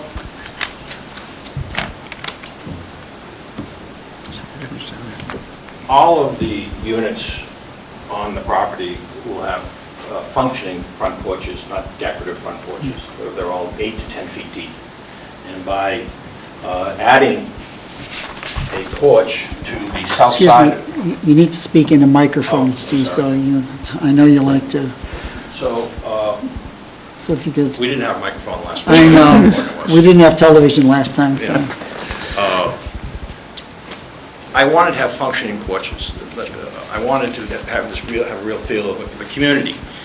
I think Tom had made a comment when he looked at the south side of that house, was that, boy, it was pretty plain, and I think he might have had a little stronger words than that. So I think the porch is a lovely addition.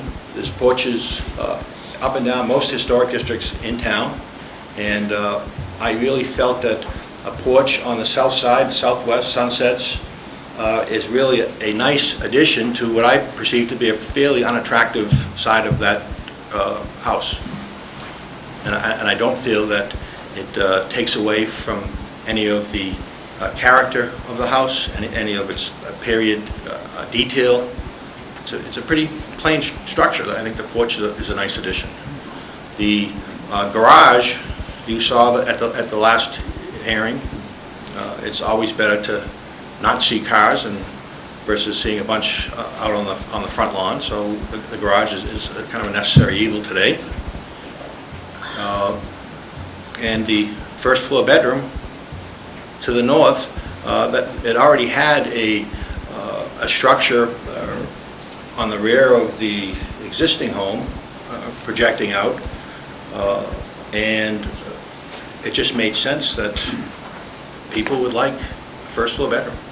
This market, it's an older community, it's an older village. It would be silly not to consider it. I have lots of photos here of precisely these types of additions all over town. That's North Falmouth, Village Green, Village Green, Village Green, North Falmouth. So all historic homes that have very similar additions put on, whether it's porch, front porch, bedrooms, kitchens, pantries. It's very much in keeping with that style of building. That's, it started out with main box and they added to it over the years. So, it's not fancy, but the existing building's not fancy. I took great pains to figure out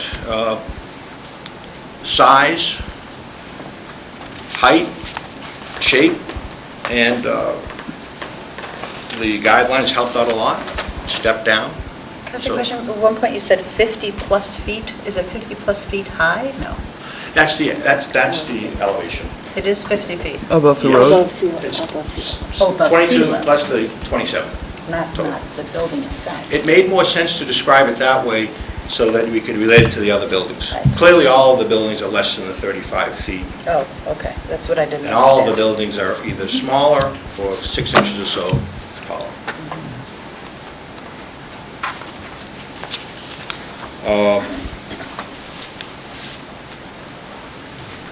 I'm removing the back portion of the existing home. And my application, I clearly stated that. And I did that for a reason. I did not want to have any miscommunication between the building department, any of the boards, as to what I was doing. And so I clearly stated that I didn't want to say I was going to move it, oh, something happened, now it's going to come down. Or, the most historic part of that house is the front portion. Although the old house is older, the back portion, there's nothing old left in it. That house has had 15 or so building permits since 2001. It's had a new roof, new siding, new windows, new wiring, new plumbing, new sheetrock, new stoves, new kitchen, new powder floors. There's nothing left old in the house except for the rubble it sits on. I have photos of that. The Rogers bought the property, I think, in 1992. These are the photos of the property back in that day. Interesting, painted green. The house doesn't look anything like that today. All new siding, all new windows. So, if anybody, and I'm sure some people here have had the opportunity to go in the house, you would, not that you can speak to what's inside, clearly the best part of the house is the front part. That's the part I'm looking to preserve. The back portion was an old chicken coop that was added on to the house, that was pushed forward. It's not great, to say the least. And so I felt that it really truly was not worth preserving, and I didn't want to. It's a great expense to do this. I'm not doing this just to do it. I'm doing it because it makes sense. And so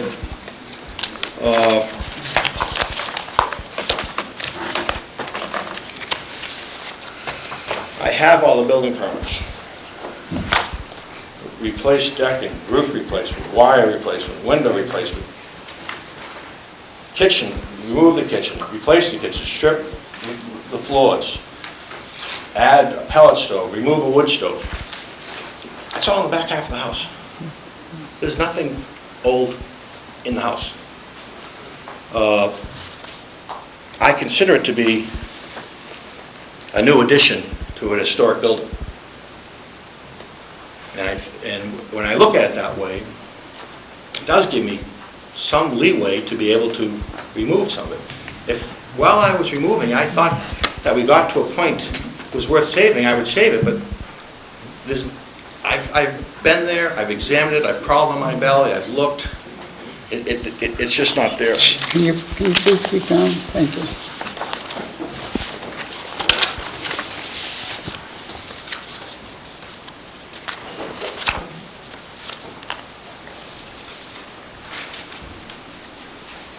This is the...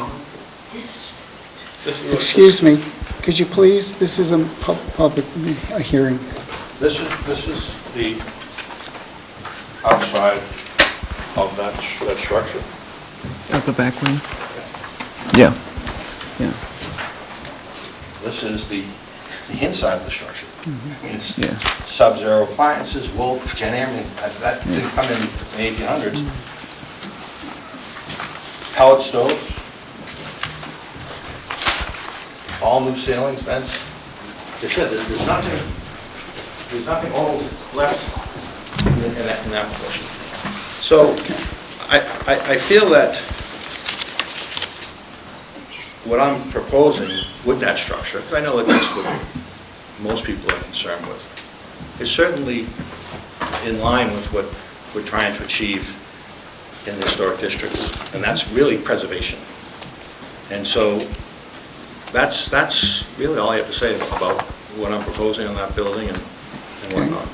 Can we get to building two, please? I have a question. Okay.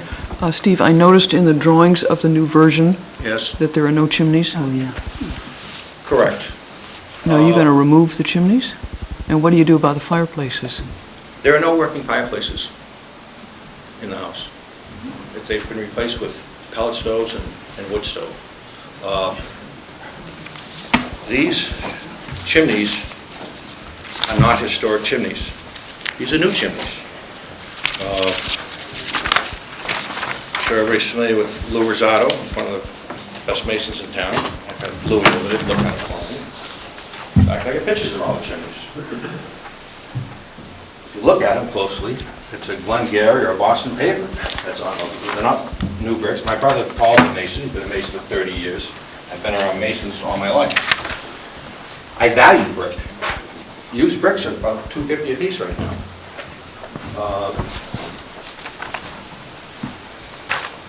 To spend money to move a chimney for a fireplace that doesn't work, it just really takes away from the resources that you can allocate towards the other parts of the project. However, there are plenty of instances where people have put up the chimney just for the look, and I'm certainly willing to do that. I'm just not going to tell you tonight and mislead you and say, I'm going to pick that house up and move those chimneys, and they're going to... It doesn't make any sense to do that. Well, I know you can't move a house and keep the chimneys. I'd much rather commit to, Yeah. at the end of the project, there'll be 2 good chimneys on each side of the house as that federal look should have. I'd much rather commit to doing that than suggest to you that, let's move these 1990 chimneys for the sake of moving them, which just, it's silly. And I value stone, so I will have someone over there chipping off the concrete and putting them onto pallets so that they can be reused. Now, you retain the fireplaces, I'm going to retain the fireplaces. and so That's part of something like some kind of chimney could be put. Well, I won't, I'm going to retain them more for a look versus functionality. So it would be too, I would have to tear into too much of the inside walls. And We really don't need to disrupt. talk about the interior, I because that's not our jurisdiction Yeah. anyway. I mean, we She would asked. be concerned, I Yeah, I know, know, but we would be, I- well, I think she's concerned in some asking places. about the integrity of the look of the house. Yes. And the original house would have had a chimney, Of and... course it would. Or 2 chimneys, and our concern would be is that to maintain the integrity of what the house Yes. originally looked like, whether those chimneys work or not is Correct. irrelevant to us. It's Correct. that they would be there. I didn't want to mislead you Yeah. and have someone go by, oh, you tore down the chimneys. I will have 2 new chimneys on that roof. Okay. So, Okay. as far as this building number 2, Yep. I tried to design building number 2, because you're not going to see very much of it from the front of the house. And quick passing, you might see the cupola and you might see the doors on the south side, and someone might mistake it for a barn. And that's really the look that I was trying to achieve there by putting that structure behind there, was to try to keep some continuity with what's on the site today. I know it's a stretch, but I'm trying to at least give it some look to what was once there.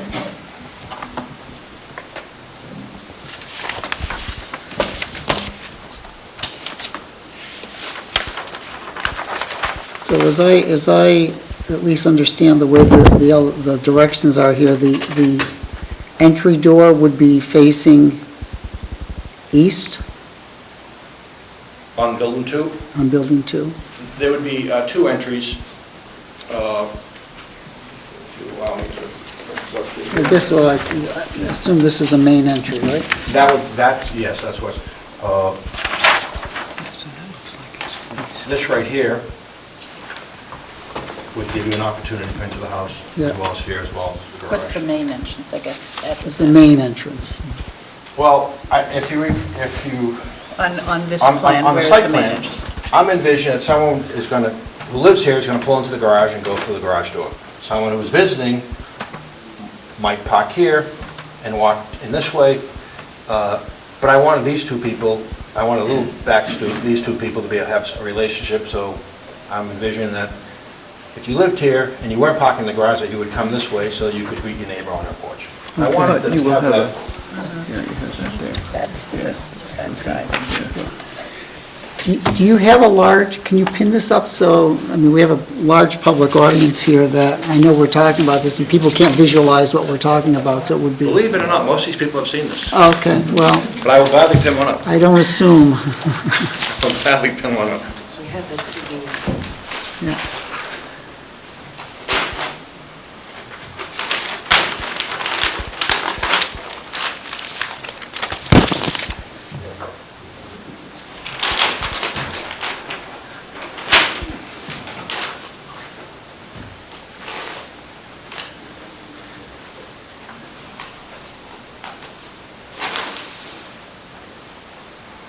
So they were asking about this building for the first. Can you orient us to what... Sorry, I haven't opened the, excuse me, I haven't opened the public questions yet.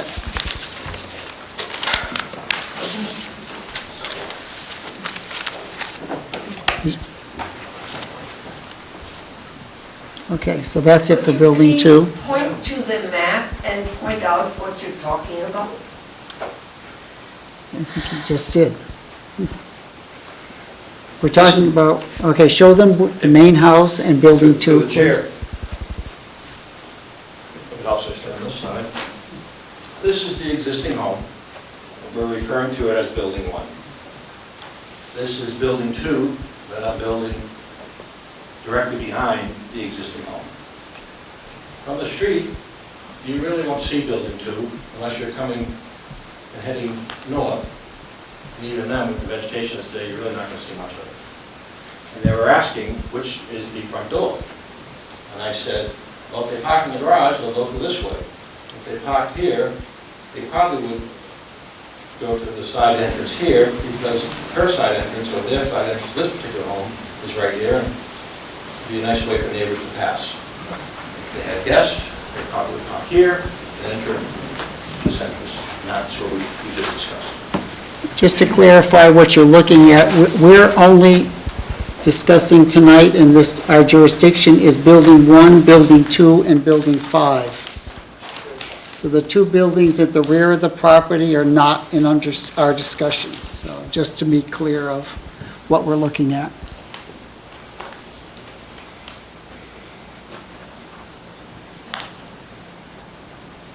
Thank you. So unless you have other thoughts or questions. No, I think, well, we may have more Sure, I questions, but understand. if that's your presentation, then we're all set. Okay. So I'm going to open up the public commentary. I just want to get the speaker sheet.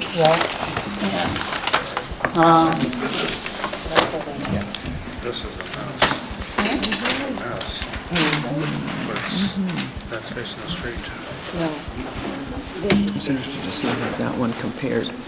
We do have a long list, so I'm going to ask that we limit the presentations to about 2 minutes, just to give everyone time to have their opportunity to speak, because there are so many people. And what I'll do is I'll call 3 names up and just say we can be ready so that the next person can be prepared and be up there right away, so we don't have any delay of people having to get out of their seats. And as that person leaves, I'll call the name of the next person so they can get in line and be ready to speak in sequence.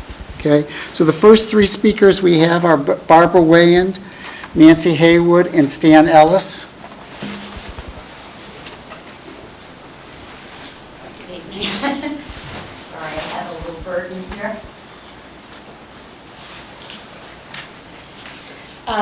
Just to introduce myself, I'm a resident of West Falmouth. I, in fact, live currently in a condo at Fieldstone Place. My husband and I, however, have owned 3 historic homes, and we certainly aspire to do that again. Both of us have participated in community preservation activities. Speaking for myself, I have worked on 4 significant fundraisers for Highfield Hall, starting in Susan Shepherd's time and continuing with Barbara Milligan. And I'm saying that because I wish to establish very firmly that, with due respect to who may be here to support Mr. Haddad, the majority of people here tonight are here because we're trying to make a pro-preservation commitment to the West Falmouth Historic District. We're not anti-business, we're not anti-condo, we are anti a development on what we consider to be an iconic historic property that we treasure a lot. My first inspiration, I just want to give fast context to people. I'd like to take it up a notch from the detail that Mr. Haddad was speaking at. And in your design guidelines, which I revere, I'm so proud of the fact that we have them. On page 2, the introduction, this is the online version, so that I don't think matches the print version. It talks about the benefits resulting to the economy of said town by preserving and enhancing the amenities and historical aspects of various of the villages and areas of the town, which make the town a desirable place to live and for tourists to visit. And I'm very interested in the marriage, if you will, of preserving our past and the economic benefits that accrue to us.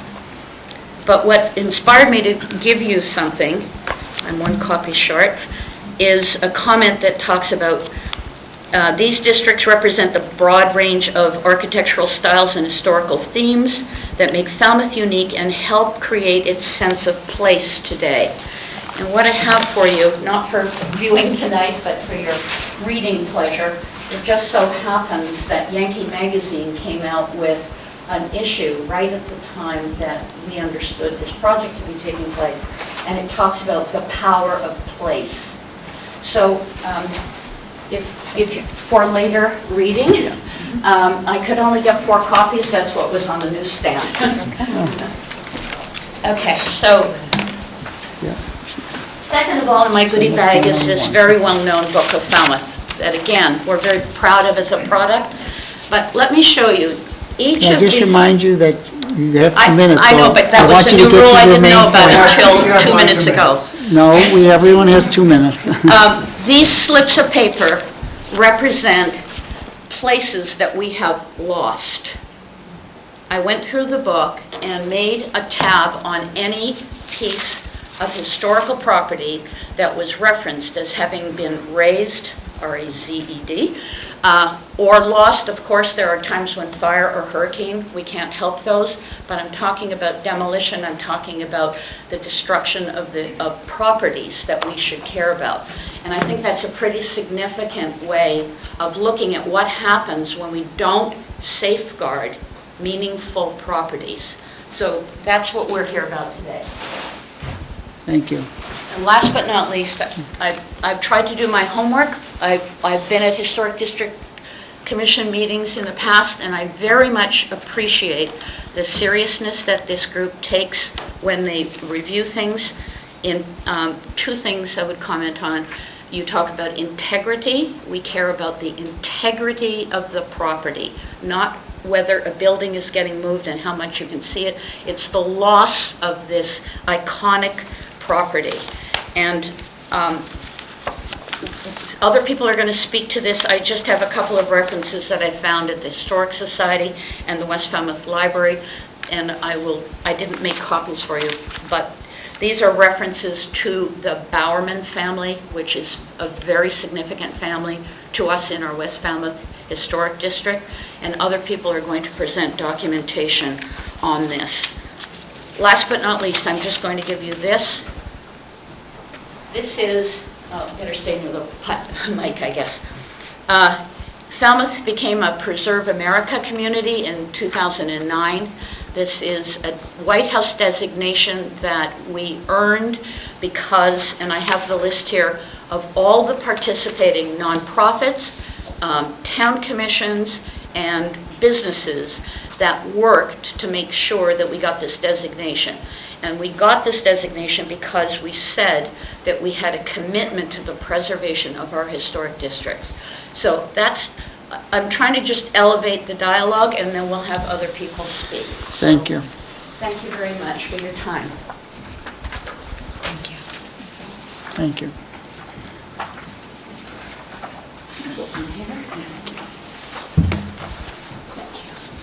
Oh, there's an extra door. Okay. Thank you. Next. The third speaker in line will be William Christopher. Nancy, you're next to speak. I am sorry to say that I did not know that your deadlines were so early. You don't need to try to read this. I hope we will go through my stack and touch on the pieces which are in this packet.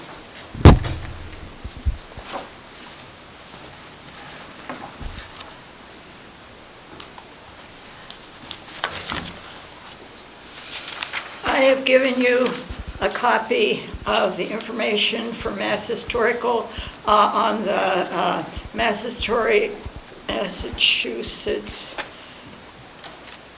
Cultural Resources Inventory about this house. It is inventory number FAL .349 on the Mascris. And the historic name is the Nathaniel Eldred House. The common name is the Joseph Bowerman House.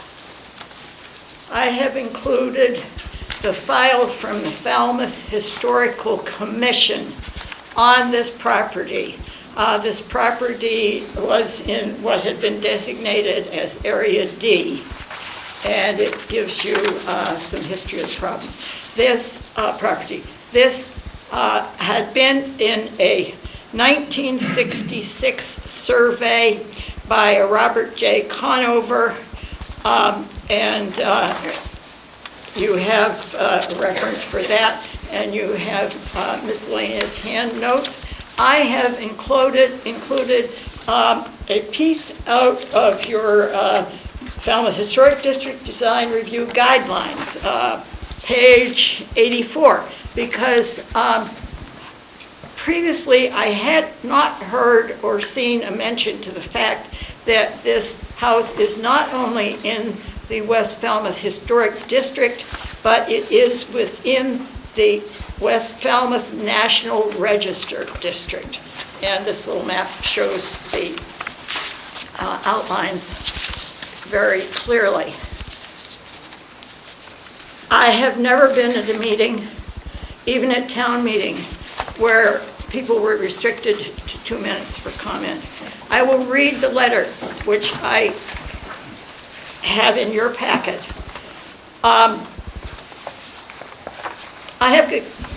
I have come before this commission to plead the case for the preservation of this historic house and barn at 681 West Falmouth Highway. For the 40 years that we've lived on Chase Road, I've viewed and enjoyed the site of the historic house many times. This house is important to the maintenance of the character of the West Falmouth Historic District and the National Register District and the whole of Falmouth. This house is listed on the Macris site under inventory number Falmouth .349. I gave you the historic name from that. It's listed in Candace Jenkins' book on the history of West Falmouth between the forest and the bay. And I don't seem to, I thought that I had a sheet. I don't seem to have included. I'll have to give it to you later, I guess. It is a discussion of the historic value of this house. Be aware of the fact that the back section of the house is the older part of this house, and the front is the later mid-19th century section of the house. It's offensive to think that a developer in Falmouth would not be making an adaptive reuse of these buildings in place, on site. I would suggest that you look at the Hamlin House at 606 West Falmouth Highway as an example of appropriate condominium redevelopment. In my opinion, this project shows a lack of sensitivity to the whole idea of historic district, and this project ruins the district's character. Please be aware of the fact that historic preservation and the maintenance of historic property has been shown to be good economically for a community. The prior speaker made that same statement. Please do not permit this project as proposed. This house needs to remain whole and in place. Houses can be lifted up and foundations put under them. They do not need to be moved. It contributes to the historic character of the West Falmouth district. I'm writing this as a private citizen, although because of my interest in historic houses, I'm a member of the Falmouth Historical Commission. I'm not speaking for them. This matter has not been discussed by them. This house, its current location lends to the streetscape of the whole West Falmouth Historic District. This removal of the whole of this house and the historic barn will have a devastating impact on the West Falmouth. A devastating impact on the West Falmouth Historic District. Thank you very much for letting me speak. Thanks, Nancy. The next person would be Alan Fleer. I believe it was Stan Ellis. No, you're the next speaker, but the next person in line. We're supposed to have 3 people in line. After you is William Christopher, and then Alan Fleer. Thank you. My name is Stan Ellis, and I live at 704 West Falmouth Highway. I have 3 maps here from the 1800s, which, a copy for everyone, which actually show both my house and the house in question.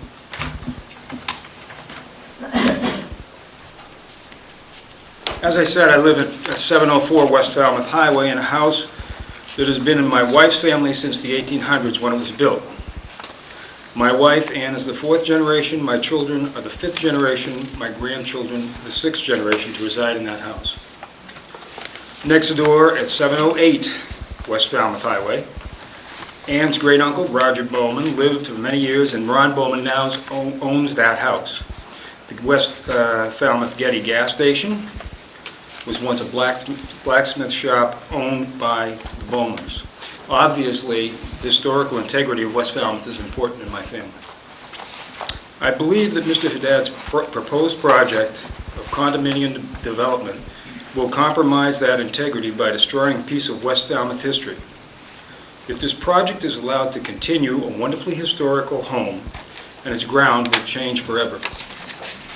I also believe that we are now at a crossroad in West Falmouth Highway and West Falmouth Village. It's either the road to preservation or the road to destruction of history. I would urge the Historical District Commission to choose not to destroy history and to keep the Bowerman Eldred House and its land undisturbed. Thank you. Thank you. He was here for a prior project, but you might just want to acknowledge all of that. Oh, yeah. Excuse me, just before you start, I was meant to mention this before the speaker started. For those of you who might be here who did submit letters, we do have all the letters. They have been submitted. We've read them. So I just wanted to make sure that people understood that, they acknowledged them, that we do have those. Any written commentaries that were sent in are part of our file and record. Sorry, thank you. Thank you, Mr. Chairman. My name for the record is Alan Fleer. I live at 411 West Falmouth Highway. I've been in West Falmouth for 39 years. I live in a 18th century cape that is not in the historic district. It's just outside, but it is on the National Registry, and I have accepted that designation. I'm very concerned about the development as proposed. Potentially there's a loss of a unique structure and its setting. The only other structure I know of that's similar to this with the minimum roof overhangs is just south of McNemedy Drive on 28A West Falmouth. I'm worried about the setting. Everyone's mentioned streetscape, and to just take this house and stick it in with a bunch of other modern-style homes is just incongruous. And I think it, as Nancy mentioned, destroys the sense of the setting and the sense of place. I know Steve has addressed the problems potentially structural for moving this house, and he has submitted some material to you. I would suggest if looking at the feasibility is not within your purview, that you, at least in your referral to the Zoning Board of Appeals, bring up this issue and make sure they look at the submission. Maybe it needs to be reviewed. I don't know if it has a civil engineer's stamp on it. You know, there are always things that come up, and I'm really concerned about the potential loss of the house. Also, I would ask that if in your referral to the Zoning Board of Appeals, I believe Marlene, this board does that too? It does. Okay. That you might want to opine on the historic district, in that it is more recent, the historic district is more recent than the zoning or any individual permits in the area. So I would ask that you consider whether the historic district is an important planning issue that reflects changes in the neighborhood, as per the zoning bylaw 240-204B that is part of the permitting process. I think you're well suited to make a statement that, you know, this is a very significant change since the zoning and since any alleged variance was granted. And there's some standards in that bylaw, the performance standards that need to be applied there. And then as just mentioned, the width of the driveway at 20 feet really seems excessive. I sat on the planning board for 10 years, and I can't imagine how many driveways the fire department approved that were at 14 feet or even 12. So I know it's always nice to have two-way traffic with your ladder truck. I think it's a great deal of overkill in this case. So I would ask you that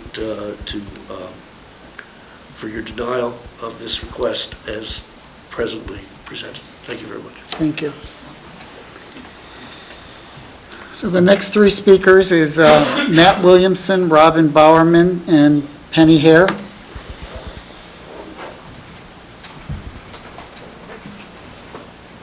Oh, Milt, sorry.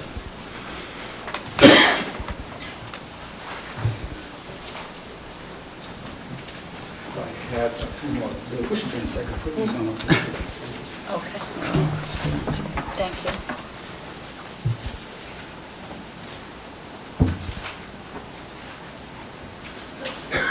This is what I'm going to say, plus some smaller pictures of these two big ones.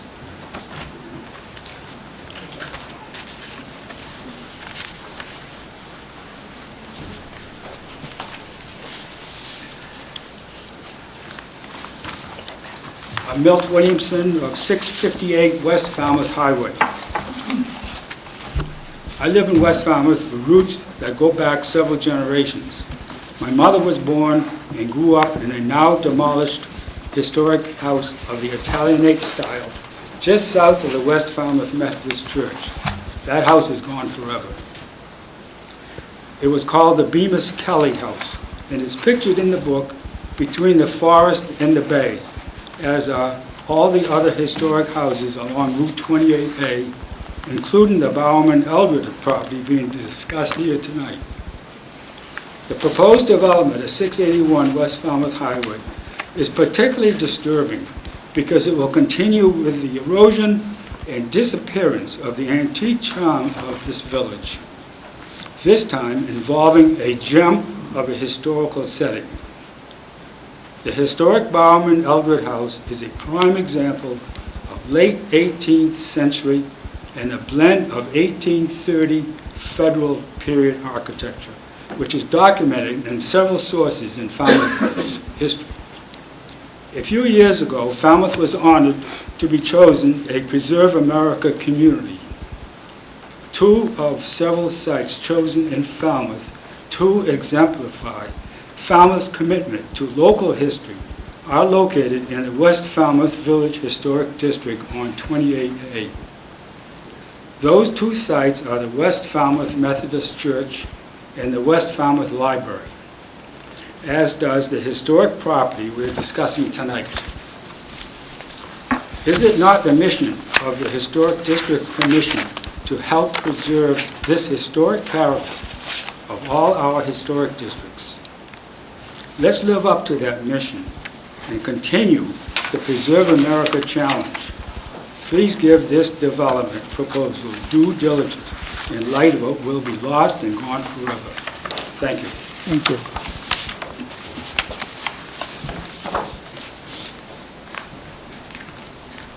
Robin Bowerman? Good evening. I'm Robin Bowerman. I live at 430 West Falmouth Highway. First, I want to say that I appreciate the standards that have been established by the town and this committee and your efforts to uphold them. My husband and I moved into the new family house that was built in the 1800s as opposed to the old family house that was built in the 1600s. My children are 13th generation Bowermans living in the home now. We moved there 23 years ago. The house was in considerable disrepair and had been renovated several times in a variety of fashions. We were very young. We did our very best to balance historic preservation with having it be a functional home and feel that we did a very nice job of that. Our concern with what's happening in West Falmouth right now is the amount of development and condos that are going in, some of which are very historically significant, others are not necessarily so. There's also a visual inconsistency between requiring people who have moved into older homes such as we have, who are trying to maintain them and put in things like windows that are energy efficient and still look nice with the neighborhood, and not being able to put in something that might be more efficient as opposed to brand new condos that are going up that do not maintain that historic relevance. So I guess what we're looking at is the Historic Commission really protecting the integrity of the community, not necessarily limiting development and business. As you saw by my supporting of the sign downtown, I'm not anti-new or anti-color of signs, but definitely the preservation of the area and maintaining that historic significance that was founded by the Bowermans all those generations ago. Thank you very much. Thank you.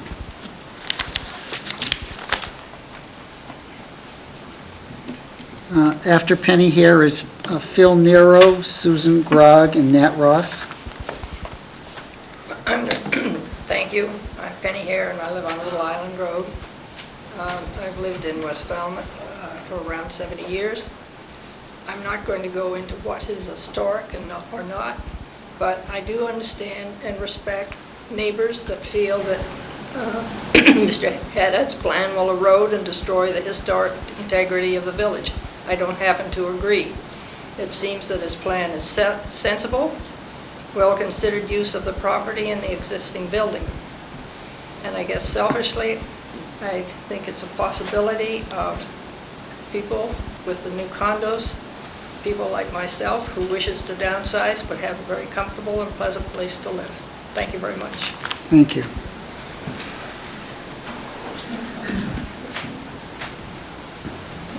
My name is Phil Nero. I'm here with my wife Jill. Steve. Steve and I came together in 2006, and I built a new home because Steve was good enough to sell me a piece of land. I moved here with my wife in 2006 because West Falmouth was very attractive to me from a historical standpoint.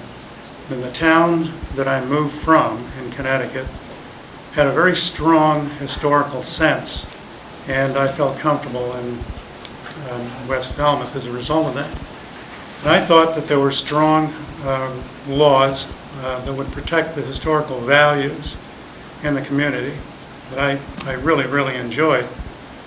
And I applaud Steve for, all the things he's done in West Falmouth, the building of many, many, I think, wonderful structures. On the other hand, I think in this particular project, I was amazed. I didn't know this, but Steve was indicating that this particular property, the back end of the property, is totally new. And some of the communities I've lived in the past caused this creeping sort of dilution in historical values as a result of, okay, we'll approve this little project because it's not going to be that great.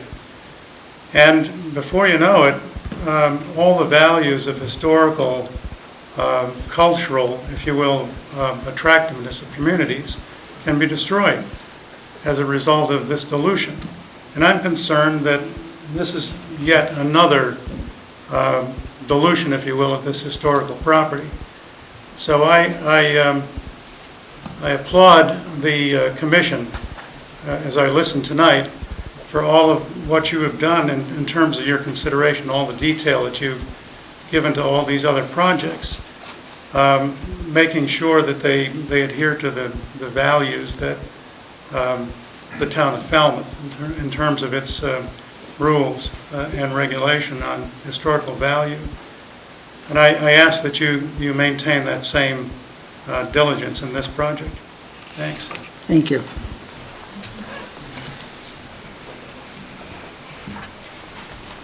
My name is Susan Krog. I have the stone store across the street at 682 West Falmouth Highway. I've been there for 25 years, and I see that building every day, year round. I have many customers who come from all over the world and all over the country who come to this area because of the extraordinary beauty. People take photographs and they pose in front of the house and they just are beside themselves with joy. Please think carefully. Once something is lost, it's lost forever. I have this reference to the house tour, which was so popular with people. It's just a very valuable piece of our town, and it needs to be saved.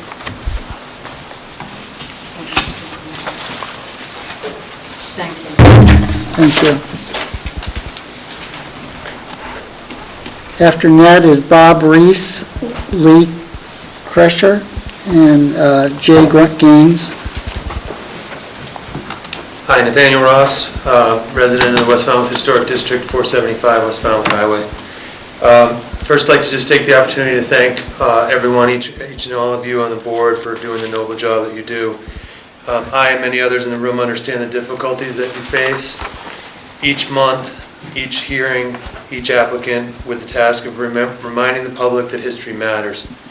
Preservation is critical, and that new materials and development methods are not usually better than the ones used in the past. This is a much larger moment than simply approval or denial of this proposed non-historic development. I'm not going to stand up here and take any more time than I need to. I think you guys know me as a pretty straight shooter. The public probably does too. I'm not going to talk about what the building code will require Steve to do to this building as soon as he moves it and changes it. I don't want to talk about the additions being inappropriate. That's clearly spelled out in your guidelines. Removal of chimneys in 4.3.1, porches added on main facade in .12, .1, .3, parking in 9.2 or cars. Of course, the building can be moved. It's more likely than anything that the rear L of the house, the part that wants to be completely demolished, is actually the most historic pre-revolutionary homestead on the property, and there is no precedence for significant historic structures to have been removed or added or altered beyond recognition to allow large-scale development in the district or any district in Falmouth. What I want to say is this single property has a contribution to the fabric of the district in that it's a perfect museum-quality, federal-style home and landscape, still intact, relatively. It's a one-of-a-kind. To replace it with a condo development, I just can't see how that can make sense. You have the authority to deny the project. You have the ability to draw a line in the sand tonight for the future benefit of all historic districts in Falmouth.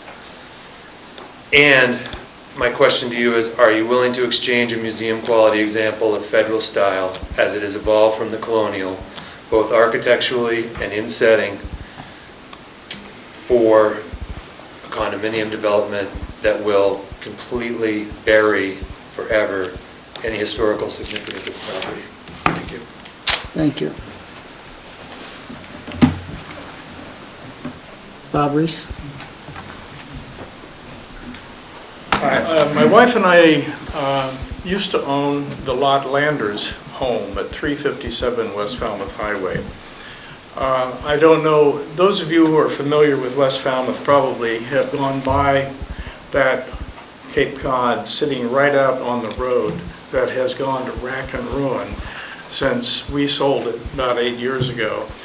And it's an example of what can happen to a historic piece of property if it's not taken care of. And I can remember one of the times when we were rehabbing this house.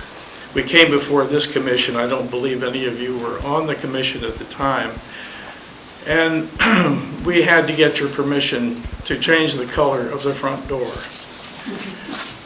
which I think was fine. And we liked the color that you let us paint on the front door. But I hope you take the same kind of care with a decision about a complete change in a property as you did when you let me paint my front door. Thank you. Thank you.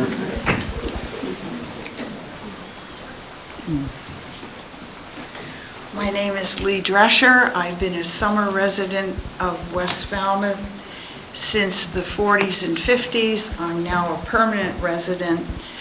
And I remember West Falmouth as a wonderful, quaint little village. And it really remained that way until maybe the 80s. Past 20 years, we've seen some changes. It was a wonderful little village. I am aware of Stephen Haddad's other projects. I do not find them particularly historical.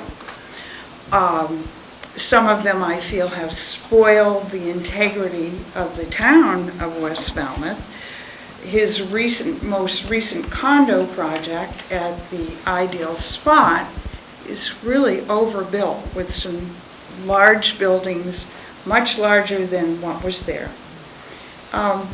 Acceptable, but not great. It's wonderful to maybe preserve the front of a historic building, but there are going to be 5 other buildings on that piece of land, and you're taking down a barn. West Falmouth used to be a little village. West Falmouth is not going to be a village anymore. It's going to be an urban bunch of condos. And to put 5 buildings on that piece of land, to me, is a terrible mistake. And I do hope that the Historical Commission will take this into consideration. Thank you very much. Thank you. The next 3 speakers is, I can't read that. Deb Shearer, Steve Haddad. Are you on here again, Steve, to speak? Oh, sorry, Steve Ladd, sorry. Sorry. And Edward Kirk. And then last is Art Cox. My name is Jennifer Gaines, and I don't live in West Falmouth. I live in Sipawissett, but I'm a big fan of the West Falmouth Historical District. And I feel that this house anchors that stretch from the market north. I think without this house in its setting, you lose, you kind of mush away into not much historical, at least on that side of the road. And I was wondering if you could address the larger issue of, in light of the setting being so important for historic districts, of condominiums being filled into historic settings, which seems to have been what, sorry, I didn't know it was you, into so much of West Falmouth now. So much of the historic district seems to have new building condominiums placed all through it at kind of higgledy-piggledy angles, which doesn't seem very historic to me. So I'd like you not only to reject this one, but to think larger in terms of the grander ideas. Thank you. Thank you.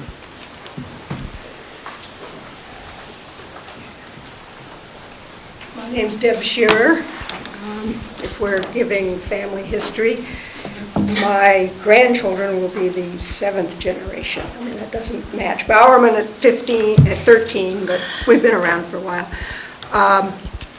My question to your board, I've only heard general comments about destroying the historic value of West Falmouth. My impression from what Steve has described and from what the plan shows, this house is not going to be destroyed. This house is going to be moved 8 feet. It's going to be put on a foundation so it will continue to last, as opposed to left on a rubble foundation where it will continue to deteriorate. Also, the front is not changing. The look will be the same.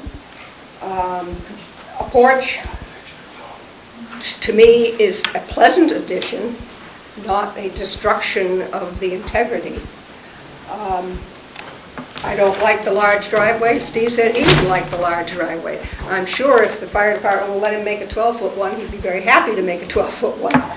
I do not understand a general dislike of this project, whereas you guys are involved in the specifics of whether or not this historic house is going to continue to look like a historic house and be able to survive for the next 100 years. Thank you.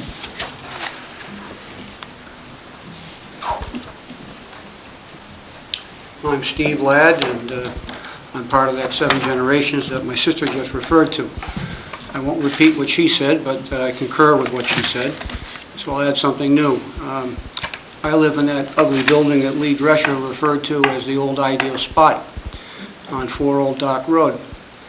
And having looked at the Captain Hamblin house next door before I bought that property from Steve Haddad, I decided not to live in the Hamblin house for many reasons. One, because it was too old for me to want to live in it.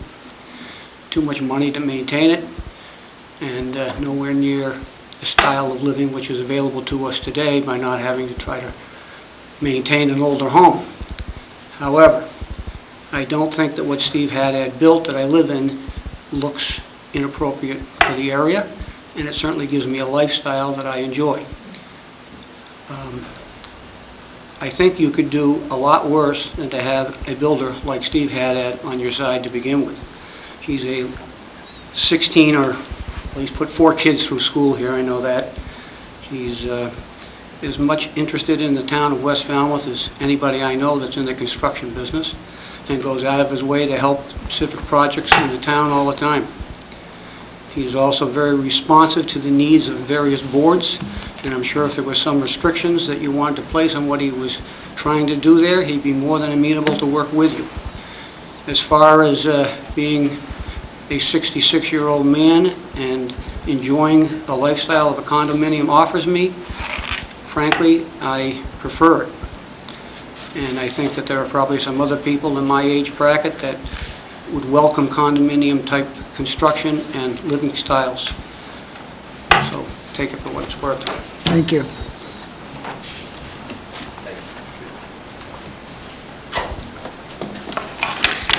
Good evening, Mr. Chairman, members of the commission. My name is Edward Kirk. I'm an attorney with an office in Osterville, and I'm representing John and Barbara Wayand. I did submit a letter that covers some of the points that touch on your guidelines. As a general proposition, I would suggest to you this is a classic case of what the Historic District Commission was established for, both by the legislature and your town, where you have preservation versus development and retaining the historical character of a building and a neighborhood. And the old house, of course, is the linchpin here. And what the developer proposes to do is to take this old house, demolish the last half of it, and move the rest of it 25 feet away so that he can create a 20-foot wide paved driveway right up the center of the lot to service other condominiums. And we're asking you to find that that is not to issue a certificate of appropriateness as it relates to the old building. You do have limited jurisdiction. There's some talk about what control or jurisdiction you have over the interior of buildings. And I think if there's a new building going up, sure, you have no control over where the kitchen goes and the bathroom and the layout. But when you have a pre-existing historic home, you do have jurisdiction. And obviously the proposal here is to gut that house. We're going to take out the chimneys, we're going to take out the fireplace, and end up with a structure that if he wants to put up a phony fireplace, it's only designed to mimic the new buildings that are going in, for which there are also no fireplaces. So the process is completely reversed. Instead of having something coming in to duplicate what's authentic, he's gutting what's authentic to make it look like something that's new. And I don't think that's worthy of a certificate of appropriateness. You shouldn't be allowed to gut that old building because it's expensive to move old chimneys and to move old fireplaces. There's no basis here or need to move that building. The guidelines are very clear. Demolition of a historic building is generally not appropriate.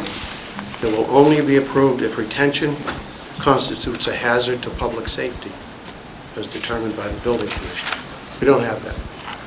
Reconstruction of a missing historic building may be considered based upon adequate documentation, etc. But it must be reconstructed in its original location. We don't have a missing building here. We have one, it's there, it shouldn't go anywhere. Replacement. If the severity of deterioration means the repair of a character defining the feature is not feasible, then you might have replacement. There's nothing deteriorating here or in need of replacement. It's purely to serve the development of the entire lot by moving it away to create a driveway. Preservation. Each building or structure shall be recognized as a physical and cultural record of its time and place. Character-defining features of a building or structure must be retained and preserved. So I don't believe that this applicant has demonstrated that he's entitled to a certificate of appropriateness for doing anything to that old building, the existing Bowerman building. And for those reasons, we're asking you to deny the certificate. Thank you. Thank you.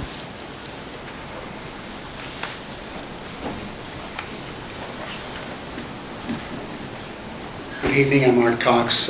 My family has owned 98 Old Dock Road for a few generations, and before that was owned by the neighbors of my grandparents.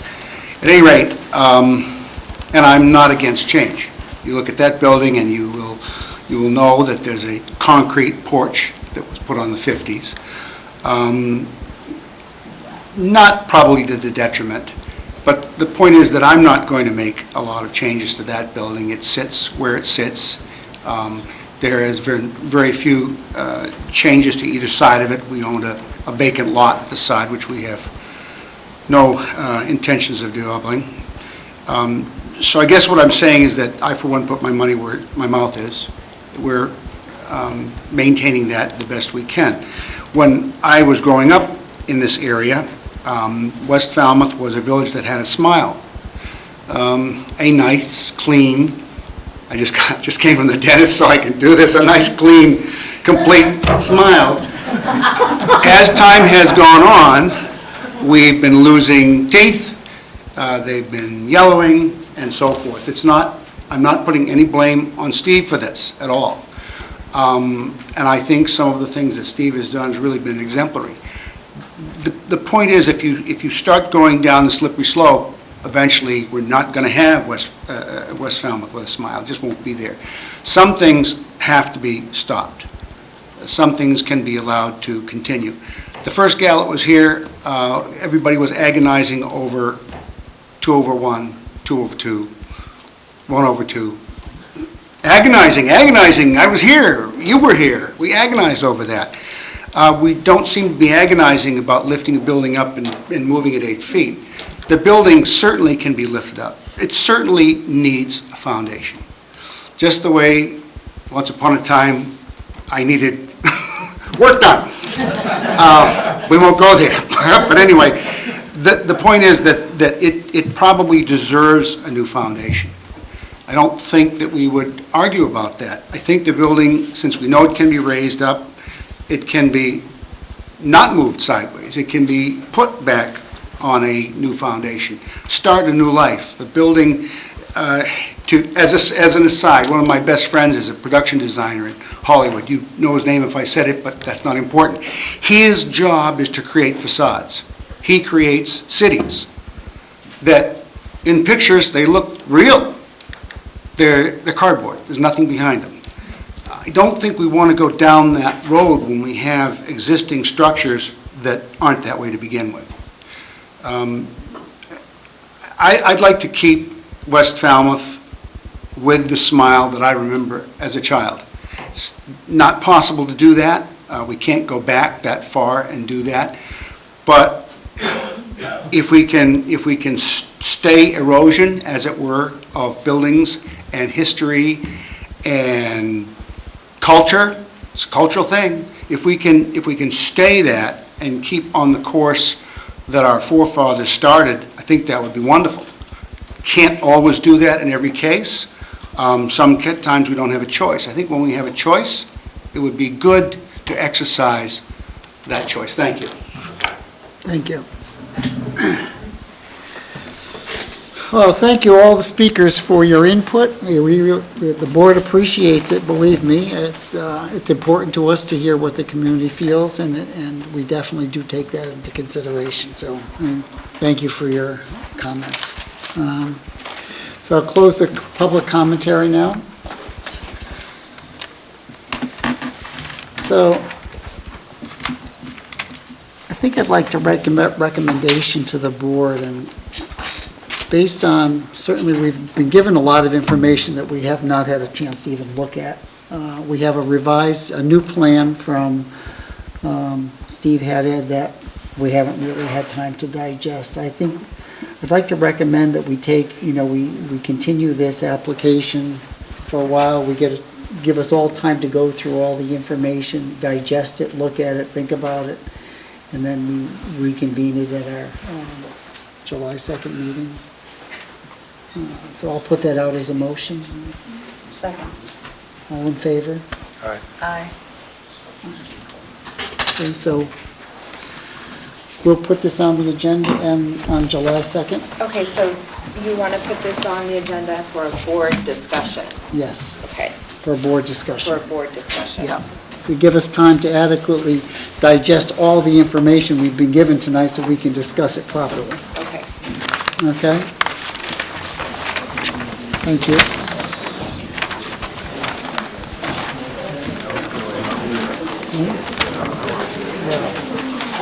It's the only thing we can do. didn't? Give your vote. What's your vote? I was going to vote no, but that's okay. No, you want to finish third? 3-1, right. We'll go through it, and I'm just going to deal with it, but I realize there's all of this stuff that's come in. You have to read it, otherwise there's no recognition process. Tamsin and Nicole, I need to gather all of the information from this project, so if you guys could pass it down. I think this is the site plan. Yeah, we're just resubmitting that thing over. Is this your site plan? No, that, over there's the old one. They moved it back, they took off the dormers. They made changes.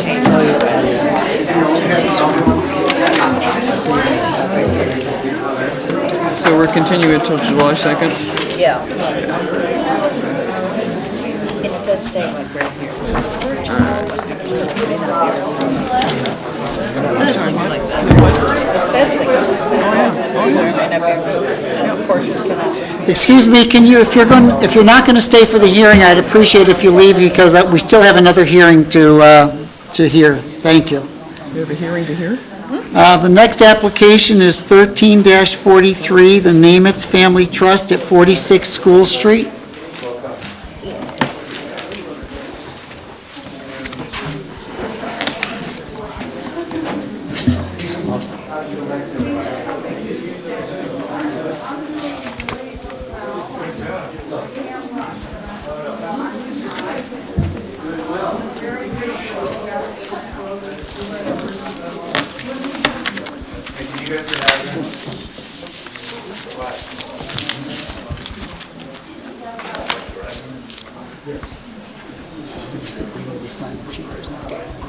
I won't worry about it. Nobody wants to talk, just. They can talk, yeah.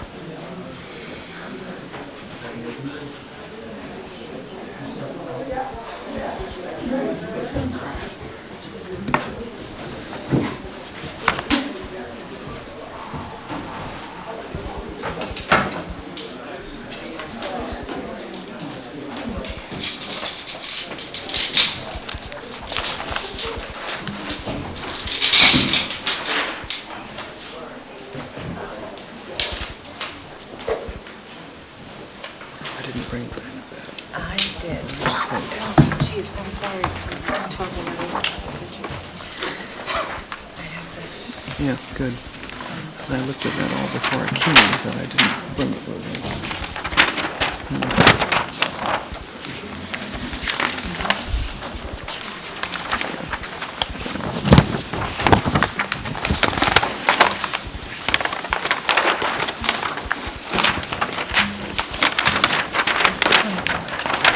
What's the point?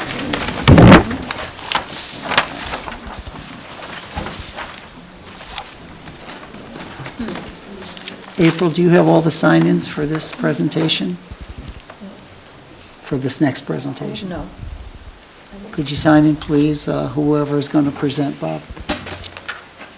I'll have sign back there. Do I need to sign? No, that was for speaking purposes. This is for presenting.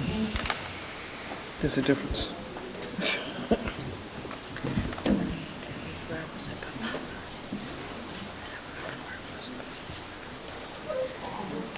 You're not part of the public commentary tonight.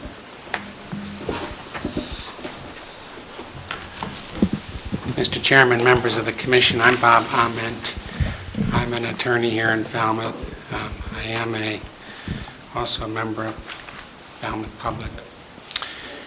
And I represent the applicants, the Namitzes, who have bought the property at 46 School Street, moved into it, intend to be in occupancy most of the year, a good portion of the year, including into the winter.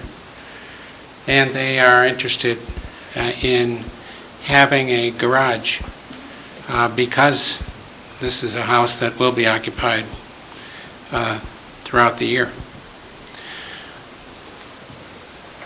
Most of you, I presume, were here and made a decision issued April 9. I was not here at the time.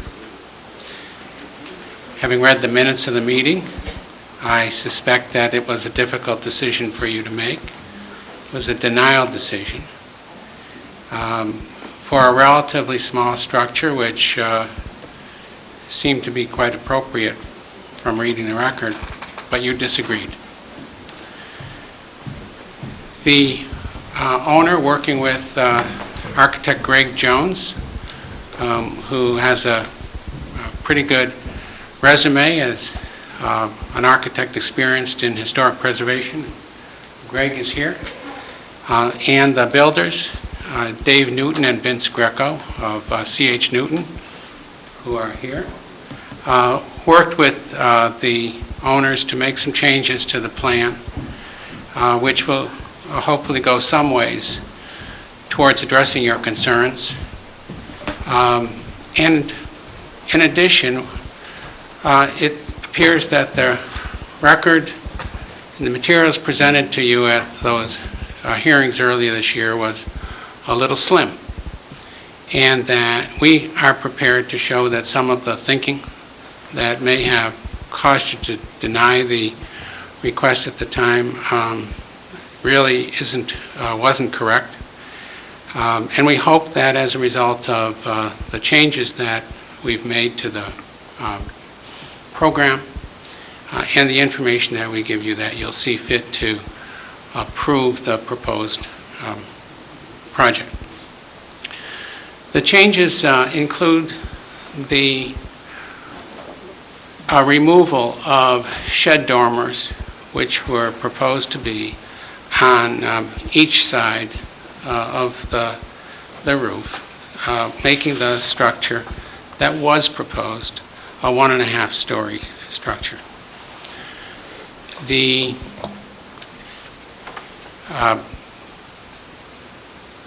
design now before you doesn't have those, and the mass of the building is significantly less. There was also some adjustment of the roof lines, bringing the height of the structure down just a little bit, about 17 feet high instead of 18 feet high. And in addition, to minimize the impact on the streetscape and to emphasize that the proposed structure is by no means dominant, but in fact very much subordinate, not only to the other structure, the main house, the house on the property, but to other structures on the street. The garage is moved back from the street line, so that it is now set back 28 feet from the property line, which is actually 30 feet from the sidewalk. And I would compare that to the Woods Hole School, which is about 18 feet 10 inches from the sidewalk. All of the houses across the street going up the streets are within 20 feet of the sidewalk. The two houses on the same side of the street, that is the northwest side of the street, to the north at the corner of Millfield Street, are both within 15 feet of the street. So the proposal now is for a one-story structure, set back 30 feet from the sidewalk, substantially smaller than all of these other more dominant houses along the street. To the northwest, and I believe from reading the record there was some confusion about this, there is a vacant lot. It is an undersized lot that is not eligible for a building permit. I can't tell you that there won't someday be a structure there, but right now it's open. And there's a good open view of Eel Pond across that lot. To the southwest, there's no structure between the Namet's house and Woods Hole School, some hundreds of yards, much of which is open sidewalk right next to the pond. I think the idea that was suggested in the decision of April 9, that this proposed garage, this structure right here next to this much bigger house, that it somehow would dominate the streetscape, is really not a argument that can be well supported. The floor of the garage will be at 12 to 12 and a half feet. The first floor elevation of the house is somewhat above that because of the topography. It's at 16 feet. And the house rises to 42 and 3/4 feet, whereas the proposed structure will rise to less than 30 feet.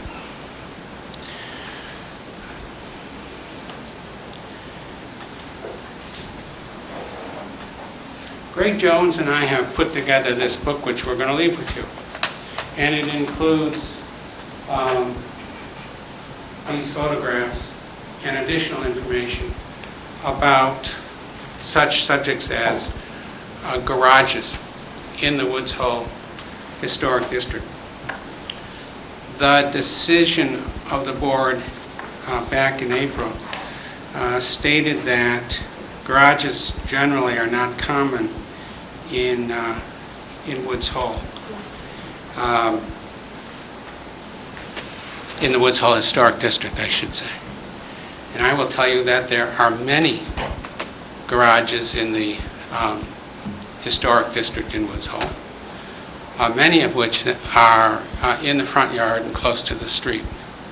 So the photographs that we're going to give you of garages are garages in the Juniper Point area, in the Historic District near the Coast Guard Station,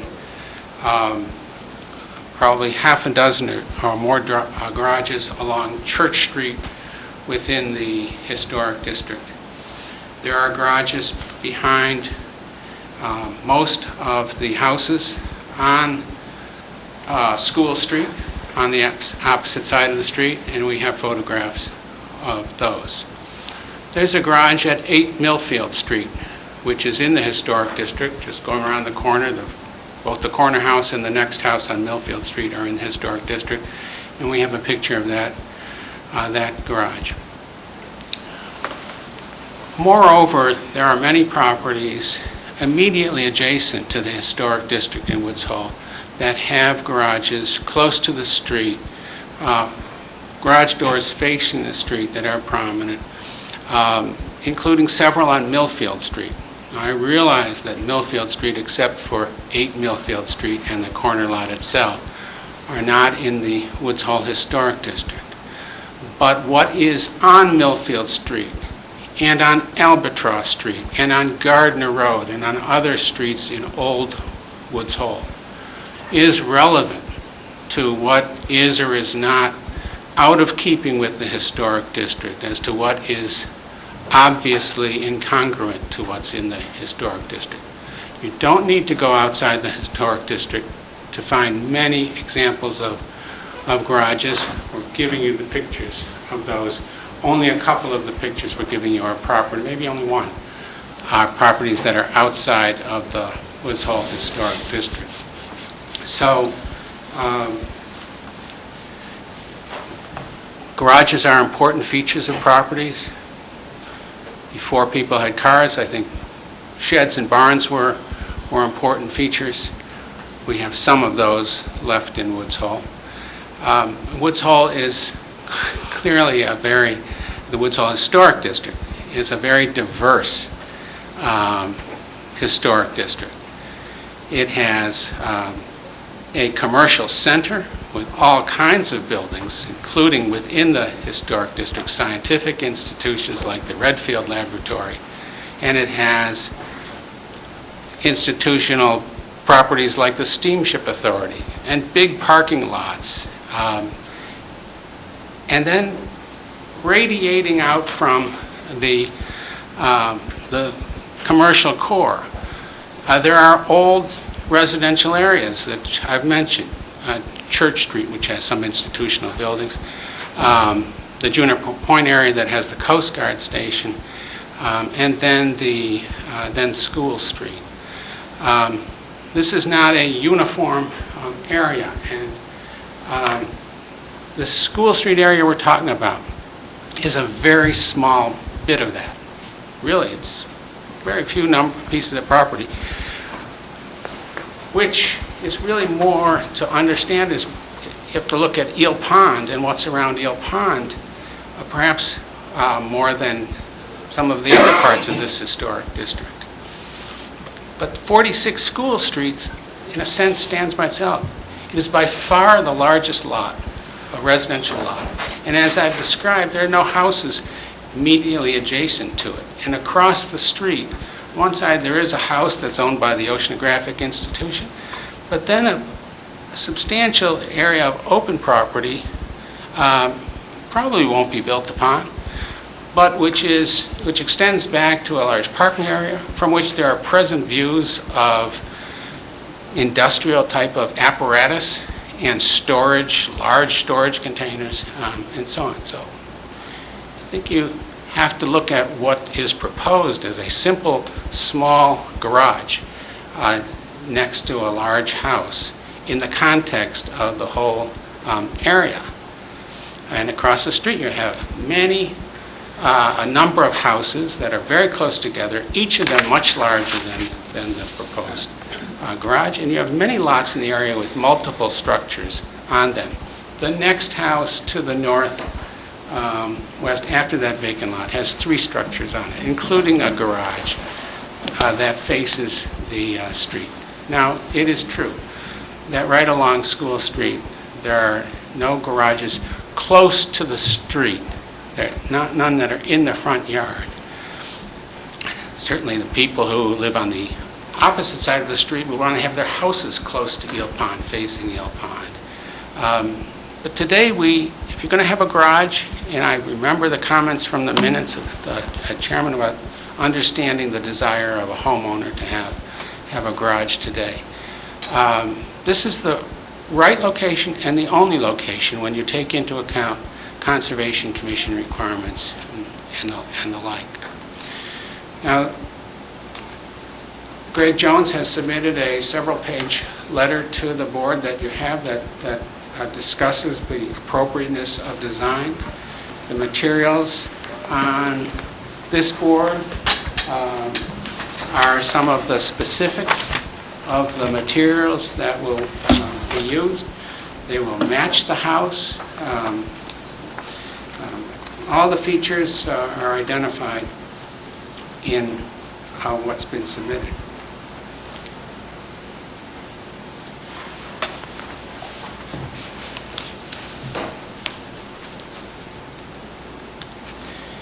We've labeled each of the photographs with the address of the properties, so you can see where these many garages are. So I think I'm ready to leave that with you. We've also got details of some of the features that will make this structure tie in appropriately with the house.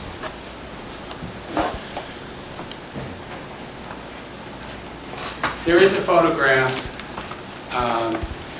that shows a view across the area where the garage is proposed. The photograph is taken right about from this point. And I took it for the purpose of showing the very, very limited, just a glimpse of the water that is available. And it was a photograph I took earlier this spring before the foliage came out. Even then, there was a very limited view of the water. That picture also shows the hedge that exists across this area in front of the proposed garage location. And there's a second hedge along the property line at the sidewalk. I did take a picture. Unfortunately, I have to report to you about it. Maybe I will give it to you, but it's of such poor quality. And for some reason didn't get included in the batch that we had printed. But it was taken from the steps up to the house that the Oceanographic owns across the street. right across this area. There's absolutely no view across this area at this time of year of the water at all. You want to appreciate Eel Pond, you're going to appreciate it looking across this property. There seemed to be some confusion from the record. I think people thought the garage was going over here. And a plan that was submitted to the last hearing showed the locations of houses, and it was inaccurate. It suggested the houses were, 2 of them were in front of this property, and the houses were moved down in this way. The fact is, there's this area where this has no impact on view, and there's the wide expanse to the southwest where their sidewalk is right up against the water. And this garage in this location will have no impact on the enjoyment of a walk around Eel Pond. Presently, there's parking up close to the street. While I was there this weekend, the car pulled in here, and then another car can access a parking area by coming in over here and turning in. The result of that is when you're looking at cars right up against the sidewalk. This is a large house. It was a 2-family house. And it's a large house with a lot of bedrooms in it. There's a second, smaller house behind it. There's a lot of use of this property. To have a garage not only provides a place for people to keep cars out of in the winter, but it gets them off the street. I see nothing historic or advantageous about having people have to park their cars close to the sidewalk. I can't understand why we would possibly think that that is a better solution than having a garage properly designed, mind you, that is set back 30 feet from the sidewalk. There's actually plenty of room to park a car up against it on a driveway surface and get it off of the area where people are parking now. But the result of not having a garage simply means people will be looking at cars. I don't find that to be beneficial in any way to the historic district.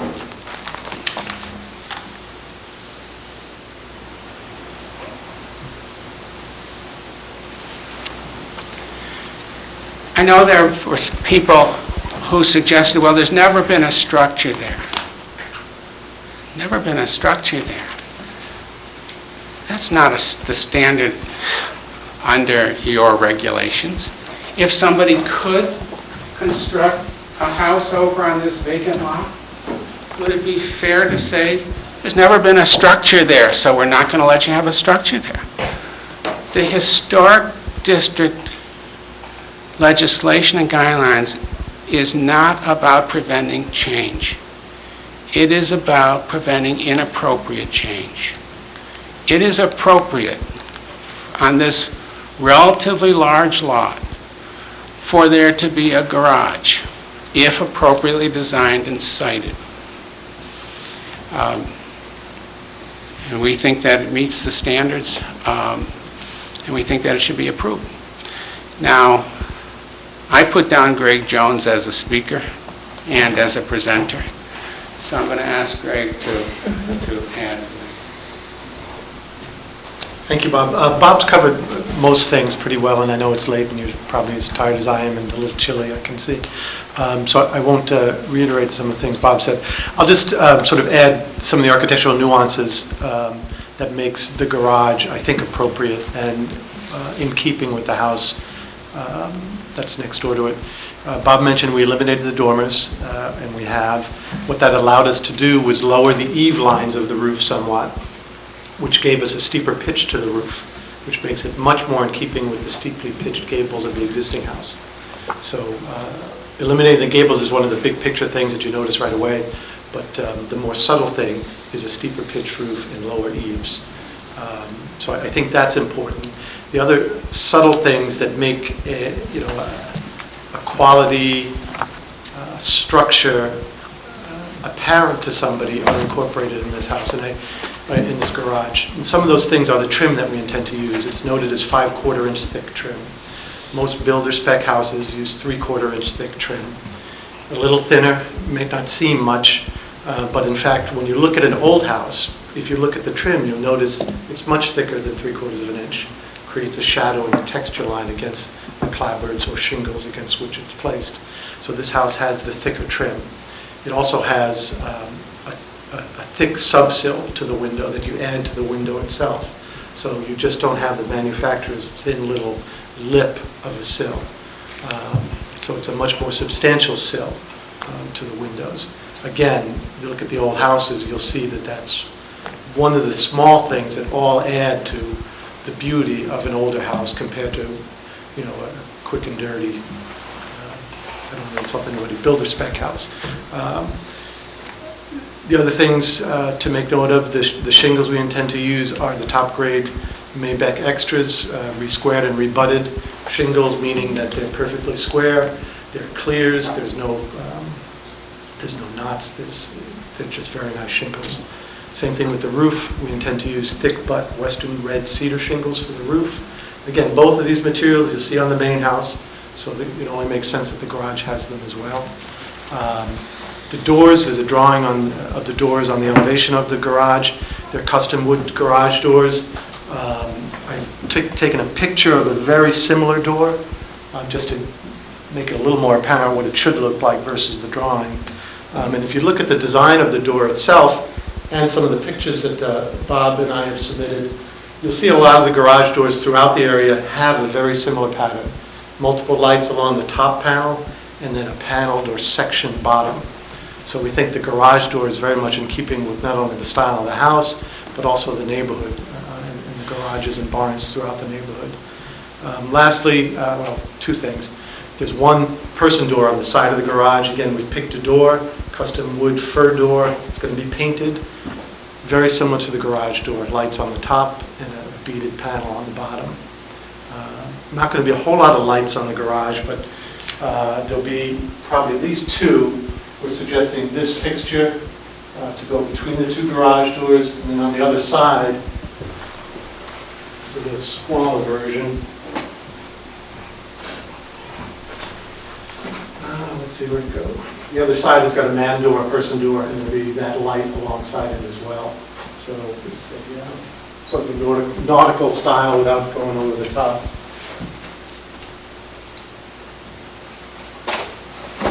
So if you look at, now let me get this to stay now. If you look at the larger pictures of the main house, you can see the steeple pitch gables. You can get glimpses of the trim, the rake board we're going to match. It has a fascia board with a significant crown molding on it for the rakes. We're going to match that.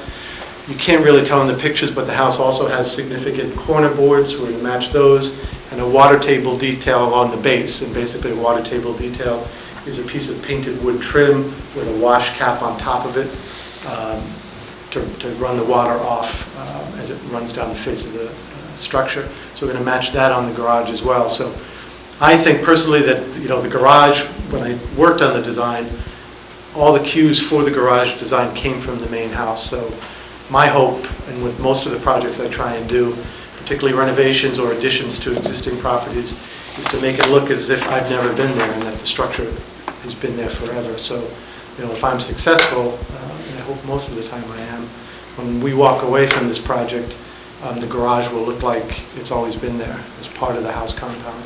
I think that's about it. I guess the other thing I'll mention is Bob and I were looking through the book that we presented of photographs and stuff, and we probably came up with 2 or 3 additional garages in the historic district that we didn't put in there that we missed. So there's lots of them around. If you care to walk the district and carry your camera, Bob took, I think, 20 or 25 shots, and there's more of them out there. Thank you.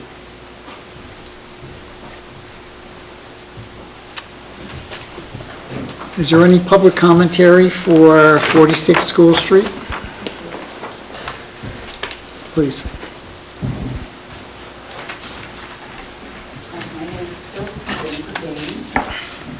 Could you repeat that in the microphone? My name is Jennifer Gaines, and we're so sorry you weren't here in April when we talked about this. In fact, I think Jean McCluskey will be especially sorry you weren't here because she was talking about those shrubs you were talking about that are so high you can't see over, and she was saying that in the 70s they were required to be put in, and they were required to be no more than 4 feet tall, but somehow that got lost in the ages. And we were not talking about garages all through the historic districts of Woods Hole. We were only talking about the garages on School Street, which is probably the oldest collection, the most pure collection of historic houses in the Woods Hole historic, you've heard this before, historic district, because we said this before, and you had the maps of all the different houses there, and that the garages that are there on School Street are very small and behind the house is very much an ancillary way back structure. That the map that you cast dispersions on, the hand-drawn map, had this house built, and then built for his family across the road, and the ones all across the road were built in the 1870s, I think. And then the ones up at the corner of Milton Street were built as spec houses, jammed onto the lot, so close to the sidewalk. So there are a lot of garages. I hope you got the Miramar garage in the historic district on Church Street, which had a turntable for the owner's car. It was really quite marvelous, and it's a marvelous house now. And I felt that we did such a thorough job in defending this historic district. Back in April, I was sort of shocked to see you all coming back. I'm sorry, it's only been months. Anyway, so I hope that you remember all that we did bring before you back then, and know that it's still there. Thank you. Thank you.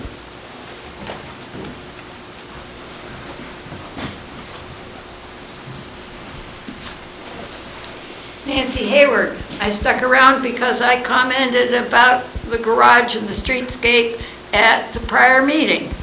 And I understand now that this garage is 30 feet from the sidewalk. Can Mr. Almond tell me, or can one of you tell me, what the distance from the sidewalk was when we were talking about the garage at the prior meeting? Was I making a comment about a garage that was 30 feet back from the sidewalk at that time? No, it's changed. Yes.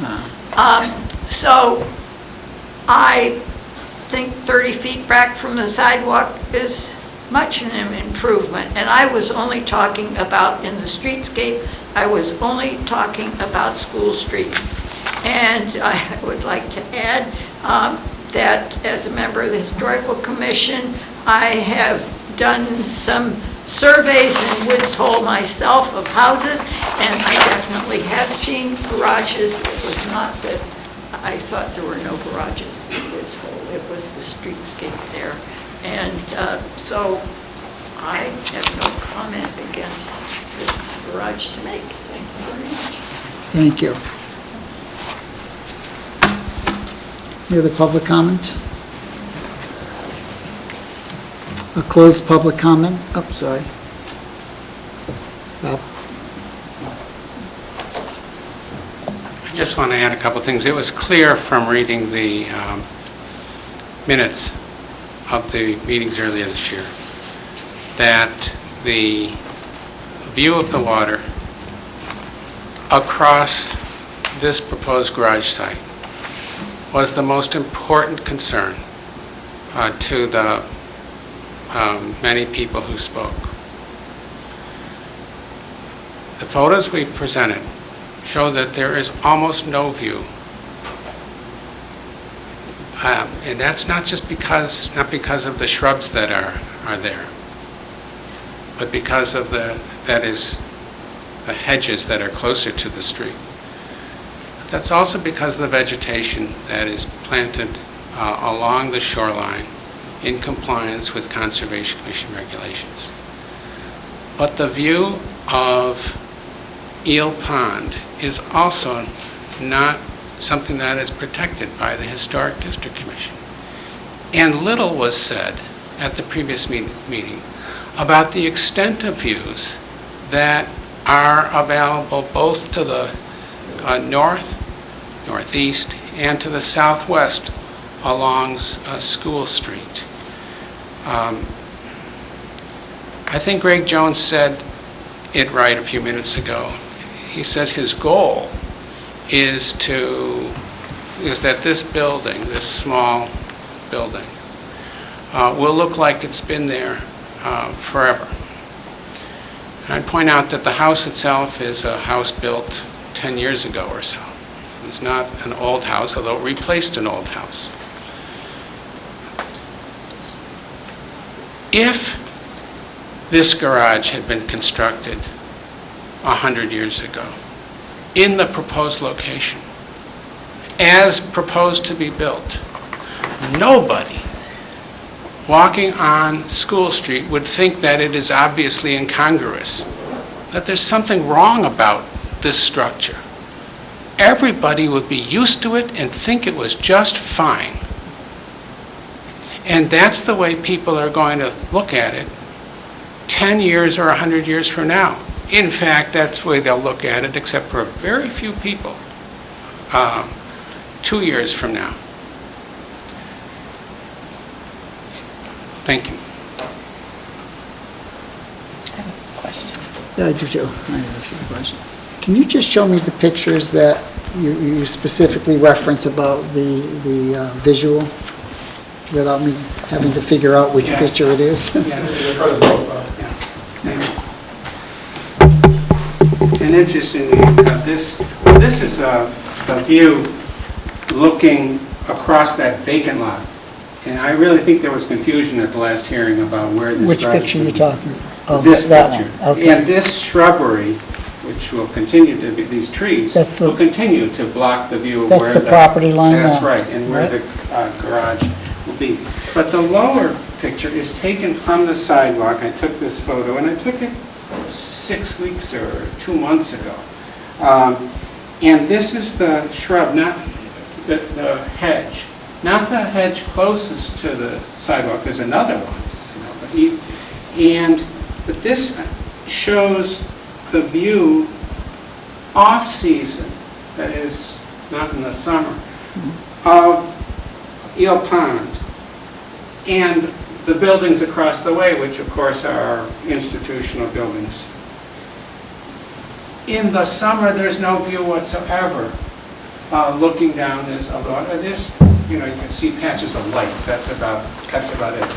Where the hedges are, is that No. where the Yes, building is and going? And the proposed garage will be, the front of it will be just behind where this hedge is. Of course, the hedge will be removed, and the floor of the garage will be at that base. And then the hedge that's on the sidewalk, which also blocks view, will of course be removed. And I'm not sure whether we know the driveway surface, but we could probably specify, obviously that's a concern, and it would be appropriate, and obviously open to your suggestions on that issue. Do you have an idea? Maybe Dave will have an idea.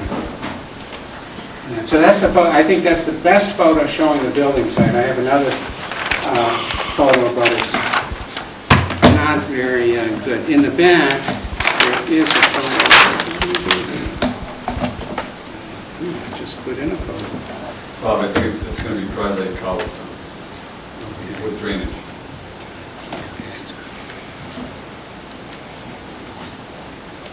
And my recollection of that property is it slopes down behind the hedges, because that's where they were going to put the pool in at one time. Yeah, well, there's Right? a hedge. Different owner. Huh? Different owner. I know, no, I recognize it. But I mean, I remember it does slope down. So what are we talking about, the placement of this garage as far as, is there going to be a big back foundation that's going to be visible from the water side of? It's actually 3 feet of exposed stone that we're going to use from the stone that's on site. So we're using to retain that parking area. So I guess my question is, there's two questions. One is, I want to know what was going to be visible from the back as far as the height of the foundation. And then second question is it possible to lower the garage and maybe have your access slope down. Yeah, you'd have a flood issue, I mean, water issue in the street. We're already going to be 2 feet lower than the street elevation. Okay, you are already? And there are photographs here that show the view of the property from across the old pond. Now, that's not as close as you're talking about. But you can't make out the... That's Millfield This Street. is the area that's, because of the amount of vegetation along the shore. For one, that isn't a protected view from the Historic District Commission. No. The only water view that's protected in Falmouth, of course, is from Quistit Harbor. But I don't think that the back of the garage is going to be visible from the pond. Or from the side view from the vacant lot? That has to be planted. And there is vegetation along the property line that's going to remain, that we did show you you can see in the photograph. There's also mitigation planting or conservation that gets built in. I also don't think that the goal is to make buildings invisible. No. The view across where this building is not a view from the walkway, would not be a view of the water. I guess at the angle you'd be looking at perhaps the cottage on the property that hangs over the water. Can I ask a I did take the photo, this is one of my very poor photos, printed black and white. This is the garage that faces the street, that is in the Historic District, right around the corner at 8 Millfield Street. And there's a similar garage, it's just outside the district at 24 Millfield Street. There are a lot of garages right around the corner. This is 24 Millfield Street. This is 46 Millfield Street. No, we didn't deny it, as was said, because it was a garage, and garages don't belong in Woods Hole. Well, actually, our decision did say exactly that. It didn't say this section of the district. It said there aren't garages in the Woods Hole Historic District. And I think the fact that there are many garages in the Woods Hole Historic District is significant. But, I think we've made our case. Can I ask a hope question? you agree. Greg, I have a question. The house, the pitch of the roofs, do you know what that number is and what the number is for the pitch of the garage? The house pitch is 12 on 12 on the primary gables, and then there's dormers that are, I'm going to say 6 or 7 on 12. The prominent gables? The prominent gables are 12 on 12. Our gable on the garage is 9 on 12. 9 on 12. And is there a possibility of making it 12 on 12? No, the issue with making it 12 on 12, if we were to do that, it would exceed the 18-foot height limit, or we would have to lower the eaves an additional 3 feet, which would make the eaves about chin height. Currently, the eaves are about 7'6" off the ground, which is where the roof starts. If we were to make a 12 on 12 pitch, the eave would start. What if it was a, dare I say, one-car garage? I don't think that's what we'd accept. I mean, I think. I understand, yeah. but then that could be a possibility. You could, for but 12 on 12. but if you look at the primary gables on the main house, Yes. they're wide and broad. Well, I was looking at the two pitches Yeah, and just I mean, seeing and the they're- dissimilarity. And but on the main house, they're significant. If you were to have a 12-foot wide garage with a 12 on 12 pitch, what calls to mind is the little Monopoly houses that just look top-heavy. What would be proportional for a one-car? Maybe that's not acceptable, so you don't have to answer that.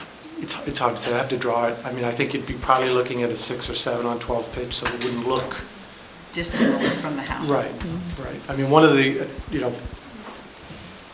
one of the massing issues on the main house is that, it's a tall, broad, and wide gable. And I think the garage is similar. Strikes me as wider than the house. It is. Correct. The garage may well be somewhat wider than the individual dormers, if that's what you're saying. The pitch seems wider, which you Yes. confirm. Yes. Okay. That's my question. I have a question. It's certainly an improvement to move the house back, I think, maybe 12 feet from where it was. The garage is being moved We're moving it back 2 feet from where it was presented last week, last meeting. only 2 feet back? Yes. So you're not dropping the elevation of the garage floor? We're not dropping the elevation of the garage floor from where it was. We are moving it back as far from the street as was possible, given the Conservation Commission And is the- requirements. is the ridge height record the of the same? case from the previous hearing was clearly confusing, that some people thought the garage was going to be much closer to the street than in fact it was proposed, and you may be, that may be your memory here. Well, the comment at the time, I think by moving it back is an improvement, but the comment at the time was that it was only by a technicality that the garage did not appear to be in the front yard. Yes, I Because the remember that corner of too. the big house is 18 feet from the sidewalk. Yeah. The corner of the garage was presumably somewhere around that 18 feet, and now it's way back to 28, so. Well, it's 30 feet from the sidewalk, 28 feet from the property line. Anyway, it's moving it a millimeter back is good. The question is it higher now? By going back down that hill, did you get it lower? No, the grade does not drop down enough, significantly enough to make a difference in where the ridge height was. So And by the gable moving is it back- the gable is still the same, just doesn't have the dormers. The ridge of the gable is the same, but the eaves are lower to get an increase. 'Cause I think the last go-around, the pitch was closer to 7.5 on 12. So by increasing the pitch, instead of making the ridge higher, which we couldn't because we go through the 18-foot ceiling, I lowered the eaves. And I think on the last go-around, I had 7'6" tall doors. The garage doors are now 7 feet. Again, bring the eaves down, the top of the doors came down lower too. I thought you originally said you lowered it 1 foot. I thought you. Bob said. No, I think Bob misspoke. The height is 17'11". Yeah. So the ridge is where it always was. It's the eaves, the lower portion of the roofs, that got lowered. Okay. And when the second presentation was made, the garage width was reduced. The second presentation? Second presentation. The garage width was reduced. Where is this current proposal to that? Is this back to the original width again? 24 by 24 is where it's at today, which is a standard. And where was it at before? Do we know? With the dormers, it was 22 by 24. Really, 22 is not wide enough for a two-car garage. Really, So it's back to 24.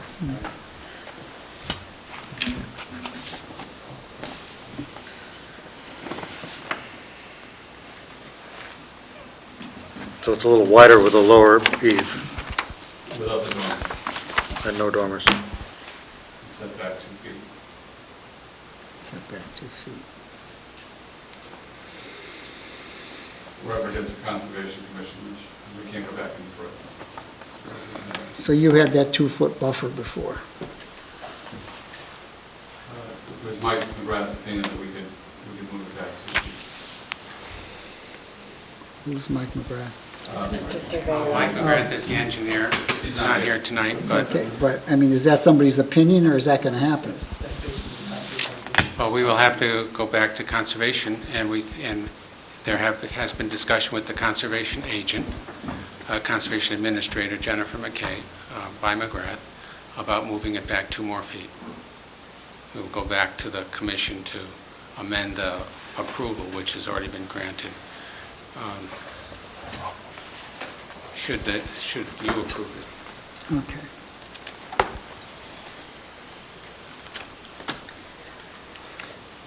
Any other discussion? I have one question. Sure. Last time we had a meeting, there were a huge response from the community. Were they notified of this meeting? Not from us. The Historic District Commission has not required notice since it was enacted 38 years ago. It's my understanding that your prior application was filed at the same time as an application for a special permit with the zoning board, and the Zoning Act requires notice to abutters. So they were notified of the project through the Zoning Board of Appeals.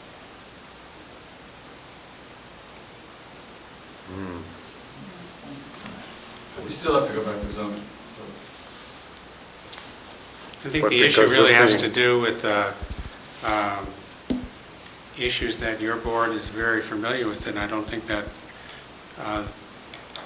this decision should be made based on a public vote or on the number of people who attend. You might have people who are very much in favor of keeping a view they like of the water, which is not protected by the Historic District Commission regulations. I think your major concern is whether this building as proposed does or does not dominate the streetscape, as was suggested previously. We've moved it farther back, we've reduced the mass of it,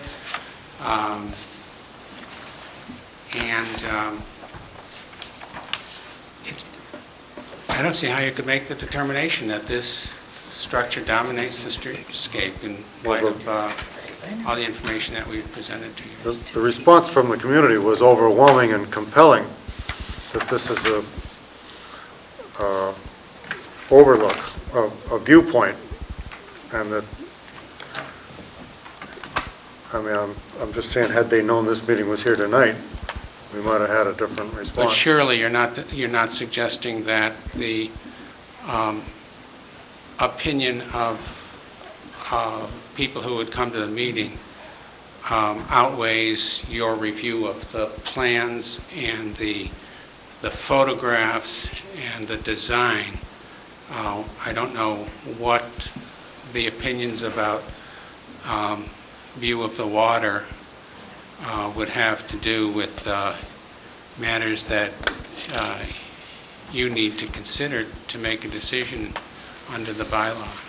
In any case, Their input is important. That's why we have public commentary. That's why abutters are notified when projects are enacted. It is important, but So you have to that's take why we into ask for account- their input, because we want their input, and we're Sure. mindful of it, and we're respectful of it. and then So- you need to weigh it. And then we weigh it, of Yeah. course, with the reality of the facts and what's right, but we want that input. We have to have that, and I think it's only fair, so. Well, we can continue to absorb the information that's been presented. So I perhaps mean, I we think- can get a better view of what you've given us. I might We think about can, that for myself. sure we can. I mean, I think the public input, I mean, we know the facts of what their concerns were. I mean, whether they would be more favorable to the redesign, we don't know that. I mean, they may think, wow, this is great, you did a great job in hearing them, and, they're happy with the project. We don't know that right now, but we understand what their concerns are. We don't have to hear those again. It just would have been a respectful thing to let them know that there was a submission of the thing. So, I mean, we can absorb and consider the new proposal if that's how the board feels, and we can vote on it at our next meeting. The same way, if that's your pleasure. If you want to think about some of the pros and cons now, the redesign, it's a major redesign. I think they've certainly been very thoughtful and addressed a lot of our concerns, and we're grateful for that. If you want to reconsider then what the other comments were, then we can. I do just procedurally, so if that's what you choose to do, this would procedurally be exactly what we did with just the Right. very previous application. Right. Ed closed the hearing, so that means you're not going to take in any more information. Right. But you're going to talk about it as a commission. People are free to listen and observe you, but they're not free at that point to participate with you because you've closed the hearing. So, but I understand. Okay. I think Ed made the point, which is correct, that I don't think new historical information will necessarily be submitted, so I don't think that's part of our concern with regard to the public or anything like that, but that information is still intact, and so we can address it, appropriately. Yeah. I recommend that you I recommend that you make the record of you absorb the record of the previous application into this record. Because your decision has to be based on the record of the application. So if you're going I see. if you're going to be pulling in things that you heard before, I strongly suggest that you as a board vote to make the previous record part of this application as well. So some of the submissions that came So all the with things the that were other one handed out and the minutes should be rolled over into this. should be made part of this record. And how is that procedurally done? Just by motion? I'd make a motion that you, yes, that you incorporate the record of application number 13-09 into the record for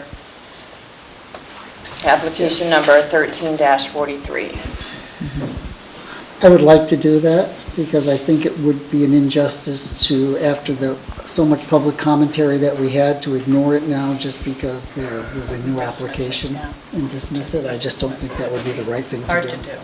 Can your record note a reservation of rights regarding that decision to take into your record information not presented at this hearing?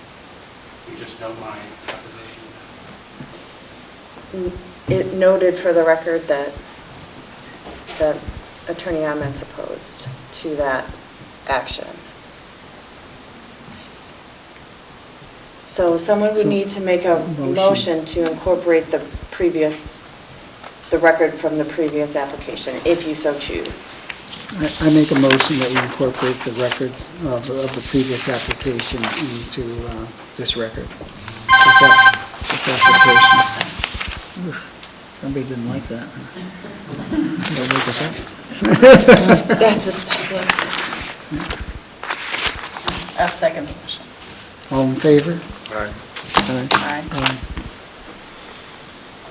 And we need a motion then to continue this application. No, you've closed the hearing, so you don't continue anything. Your motion technically is for the board to take this matter under advisement and schedule it for discussion at your next meeting. Oh, okay.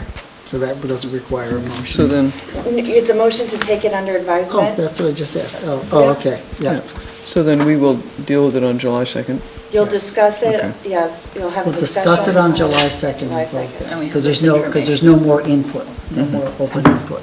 So Ed, do you want to make the motion to take it under advisement? I make a motion that we take this information under advisement, and we'll add it to the July 2nd agenda. Second. All in favor?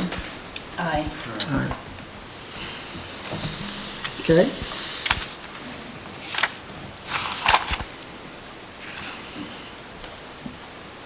We got several things on here for July 2nd.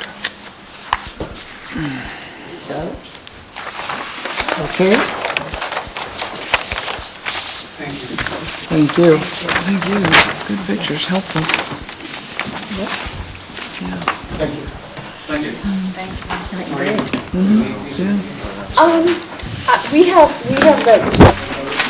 We have the copies. I think we're all right. This photograph of all these boards. Yep, I think we're all right, thanks. I don't see where that's going now. Okay, so.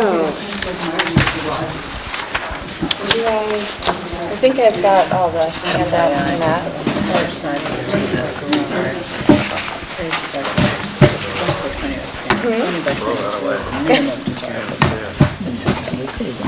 We have to keep it submitted. I mean, that's why I knew it's up for discussion. God, I should be asleep a half an hour ago. Maybe we can get it down a couple of Okay. I just feel that if I was it wouldn't have been fair. before 6 this morning. It's early. I always get up. We got a bunch of other stuff. That's why this is late. Let's go. I approve minutes of May 9th. I motion to accept. Do you motion to accept? Yeah. Second. All in What'd you favor? say? Aye. Motion to accept Made the a motion to minutes of accept the May minutes 9. Okay. of May 9. Okay, the next agenda item is a discussion of the proposed articles for the November town meeting. Okay, and I'm actually going to take these out of order and talk about notice first, because as we've seen a number of times now, notice is It seems to be, important. it's an issue. Is an issue Yeah. for Yeah. the public. And right now, you're not authorized to give notice. Excuse me, we still have a meeting going on? So, the way you become authorized to give notice is to change your statute, which is the special legislation you work under. So that is a process that first you have to agree and vote the language to submit an article to the town meeting warrant, and then town meeting needs to agree and vote in favor, and then we take it up to the legislature, and they need to also accept the change. So let's assume that that's going to happen, and I emailed you out some draft language a couple of days ago now. And then I sat down and worked out the schedule on what that would actually mean and actually, let me first explain what it's doing. So it's saying you're going to have a hearing on a certain application. And you're going to put an ad in the local newspaper that's going to run one time, that's going to say what the hearing's about, and it's going to say where it is and when it is and all that information. So that's the advertisement part. And then there's also a notice by mail. And I'm suggesting that you send notice to, if we measure from the property line, I'm suggesting you send notice to any property that falls within 100 feet of Abutters of that property line within 100 feet? And within the district. Because I don't think it's important for you to notice necessarily the abutter to the rear, because unless they're also fall in the district. So the people who are also subject to the restrictions laid out in the act should be the ones who receive notice. I don't think, and this is just my opinion, so you're free to disagree here. I don't think we need to notify anyone outside of the historic district that a hearing's taking place. No, so it would be all historic districts or only the one? It would be, for instance, this would be West Falmouth Historic District. It would be within 100 feet.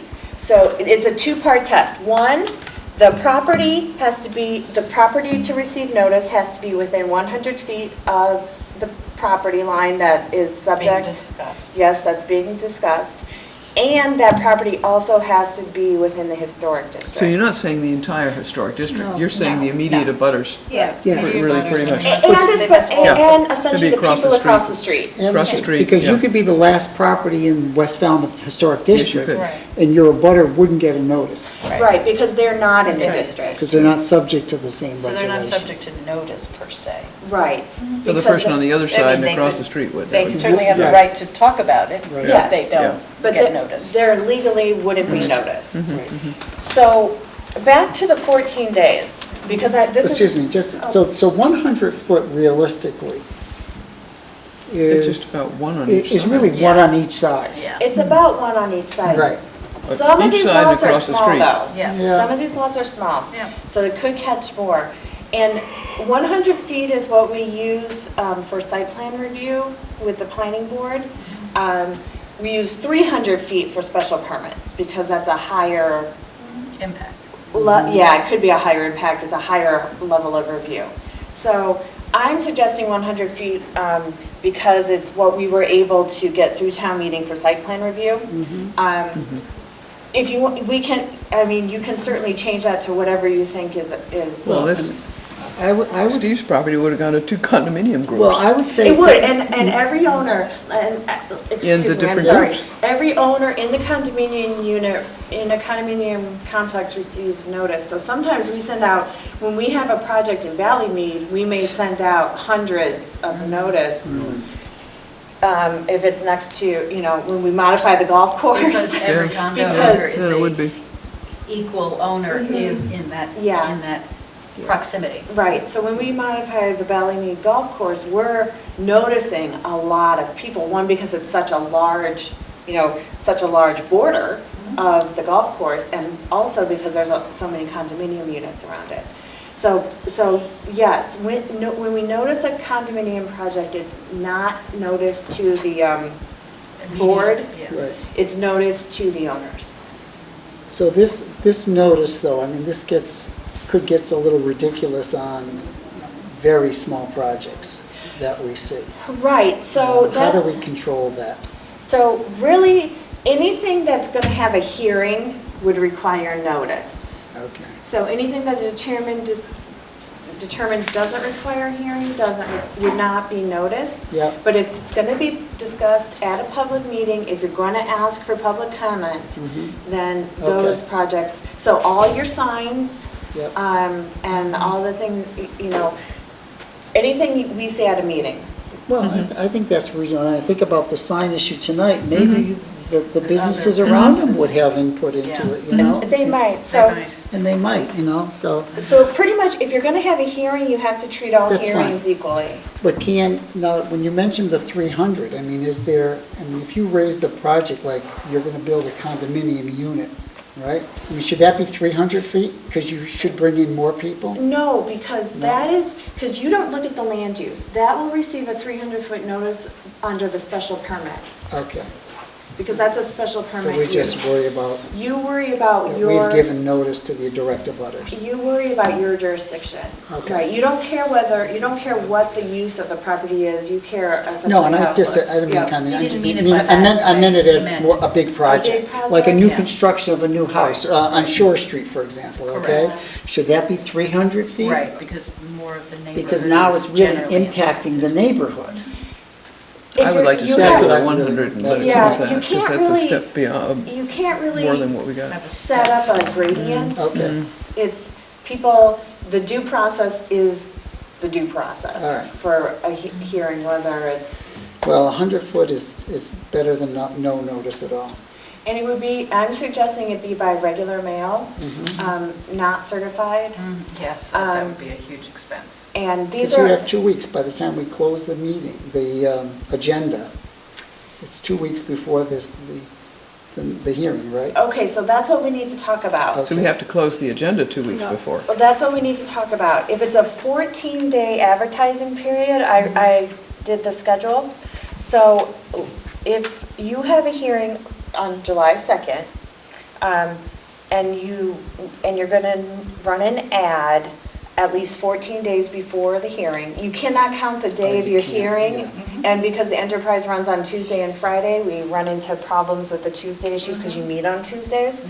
So Has to be the 2 Fridays prior. so the ad would have to run on June 14th, which means, and the ad is due 2 days before that. So the ad would be due to the newspaper 3 Wednesdays before. That's not realistic. It's not realistic. realistic. We So can't do really, we would need, essentially, it would get very confusing. We would be advertising one agenda Running and running a different agenda. Yeah. So I sat down and I worked that out, and essentially, everybody would have to get their information in like 3.5 weeks before the hearing, which I just don't That's think impractical. is No. gonna work. No. So if we change that to 7 days before, if we run the ad at least 7 days before the hearing, we would need to change our deadline by 1 day. So instead of the Friday, we would need to have the applications in Thursday. So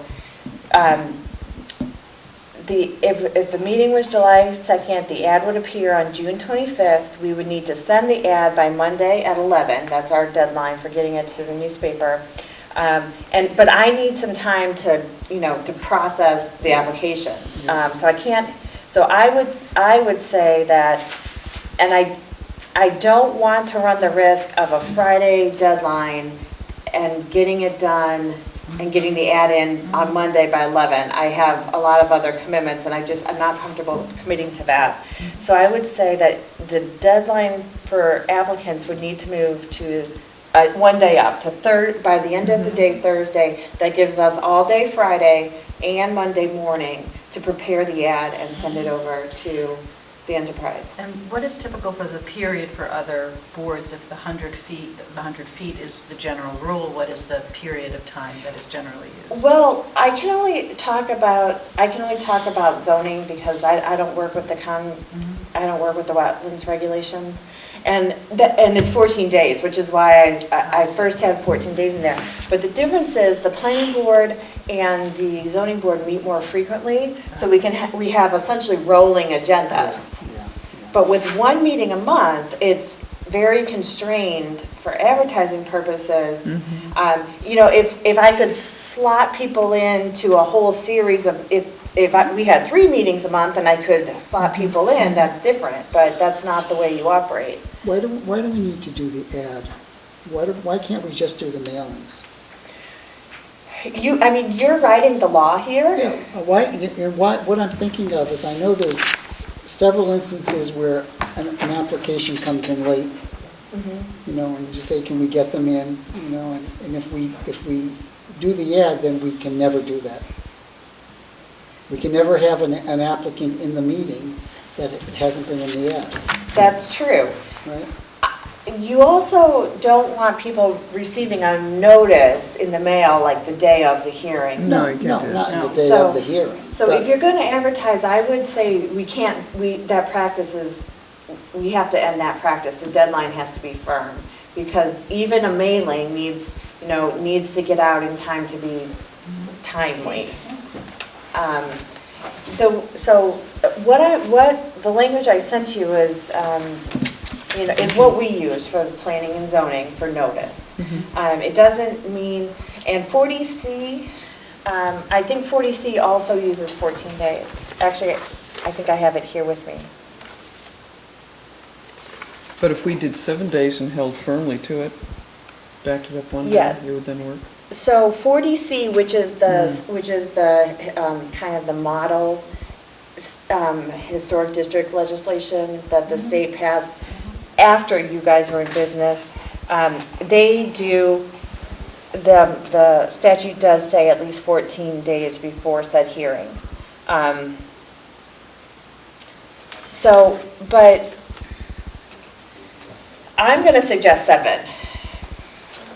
And backing it up one day? And backing the deadline for application up one day. That's fine. And then then we could drop stuff in the mail. Right, so that's so at least your abutters would be notified. This is the other problem here. With the planning board, we always build in an extra day for the ad to run because we have had, they've been really good lately, but we have had experience where the ad doesn't run. If the ad doesn't run, it means you can't have your hearings. We don't want that to ever happen. We don't want that to ever happen. So with the planning board, we always build in an extra advertising day. So if it doesn't run the first, and also with the planning board, a lot of our applications, we have to advertise more than once. They have 3 ads that run consecutively. So if we miss the first ad, we've built in a fudge day where we can still hold our hearing date, but that's because we have so many meetings a month. And we can just, schedule people out. But because you have a 60-day deadline to make a decision, and because you only have 1 meeting a month, there's not a lot of options. So really, if an ad doesn't run, you would have to make the snap decision on, are you available to have the hearing the following week? And we try it again. You mean delay the meeting? Yeah, right, you wouldn't, if you put a requirement for notice in your law, that means you have to do it. That means you cannot open the hearing that was not properly noticed. If we put the ad, but we can still do mailings. I mean, we don't guarantee that someone opens their mail. No. The purpose of the ad is that you're reaching the broader audience. But we post it online too. We do post it online. And that's more of a modern technology It's more anyway. modern Yeah. I would say that technology. the printing of the ad in the newspaper, you know, my regrets to Mr. Huff and his operation, but that is, it has its issues, and I don't think it should be written into the new law, because that would, you know, hinder our use of just the online, which almost everybody can address at this point. I would actually take that a step further and say, at some point, we should say that we should have a mailing list and we send out emails. Yeah. And not even, Well, eventually, that's what's going to happen. I That's mean, the what I post suppose office what's didn't gonna always, happen. wasn't Right. always in operation, you know, I mean, Have you know. seen the reliability of our email sometimes? Have you seen the reliability of our postal mail sometimes? yeah. No, I understand. These are the issues. You Yeah. need to decide how you want to notice people. Yeah. And however you do it, every applicant needs to be treated the same. That's Yeah. key. Of Yeah, course. no. I agree with that. I think the mail notices and then the posting online so that people can easily access the agenda. I think that those are very fair options. The online information is available at the library, and so they do have public assistance if they do not have access to that at home, but they would also get, the abutters would get the notice. They would have to have some idea that they should go and look there. That's true, and I think it's the job of the town to make it known, as they have in many other occasions, that the agendas of the boards are online and people can check those agendas, and, you know, I mean, those are pieces of information that are available. Why would to I people. every week go and check the agendas of all the different? If you lived in the historic district, you might If look I live at in it. I should go You might look every- at I it should once a check it month. out on a You should- regular? You should check it out once a month if you want to have your voice heard and you didn't get a mailing in the mail. If you got a mailing in the mail, you know it's going to Then be you know. on. I mean, I mean, up to now, we haven't had any notice. I mean, there's no perfect answer. Yeah. I could be in a butter, but I'm not here full-time. Yeah, you don't get your. I don't get anything. Who knows? I don't know. well, it gets You know? sent to the tax department. to the address on file with the assessor. So Right. it gets Tax taxed. record, yeah. Yeah. So, I mean, I am using the zoning code, which is very outdated, as a model here. So I mean, we can always try, and if town meeting says no, we can listen to their reasons why they said no and come back. If you want to say that you're going to post your agenda on your website 7 days in advance, And send. Postal send mail letters as to opposed abutters. to print advertisements. So if you want to, I mean, I've not seen that before, but that doesn't mean that there's anything wrong with it. So, Do you have major objections because you think people don't go?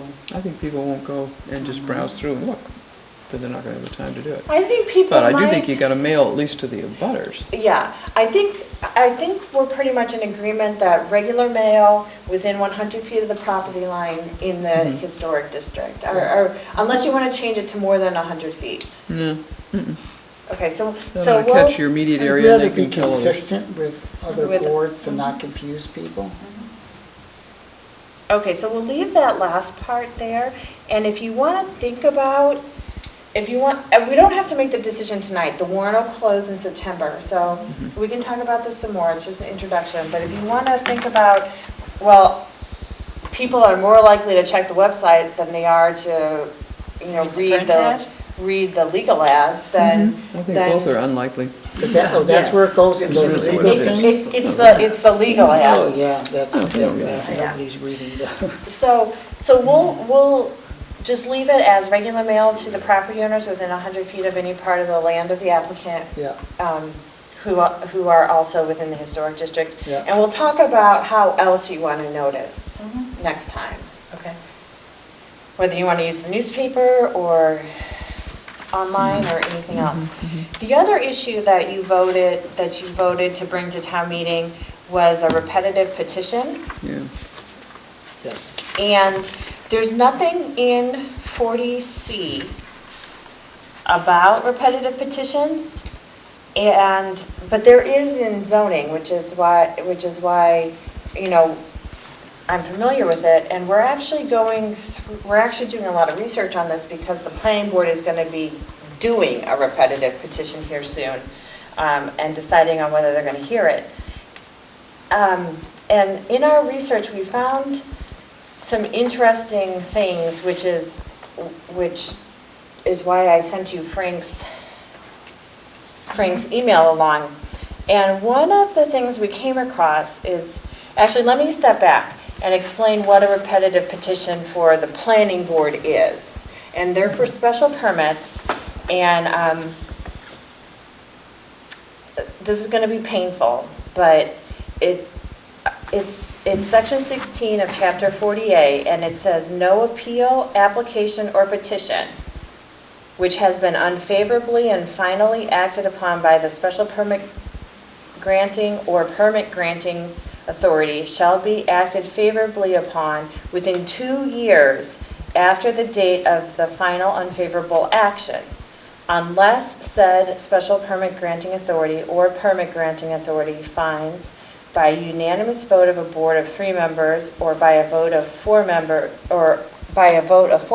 of a board of 5 members or 2/3 vote of a board of more than 5 members, specific and material changes in the conditions upon which the previous unfavorable action was based, and describe such changes in its record of its proceedings, and unless all but one of the members of the planning board consents thereto, and after notice is given to parties in interest of the time and place of the proceedings when the questions of such consent will be considered.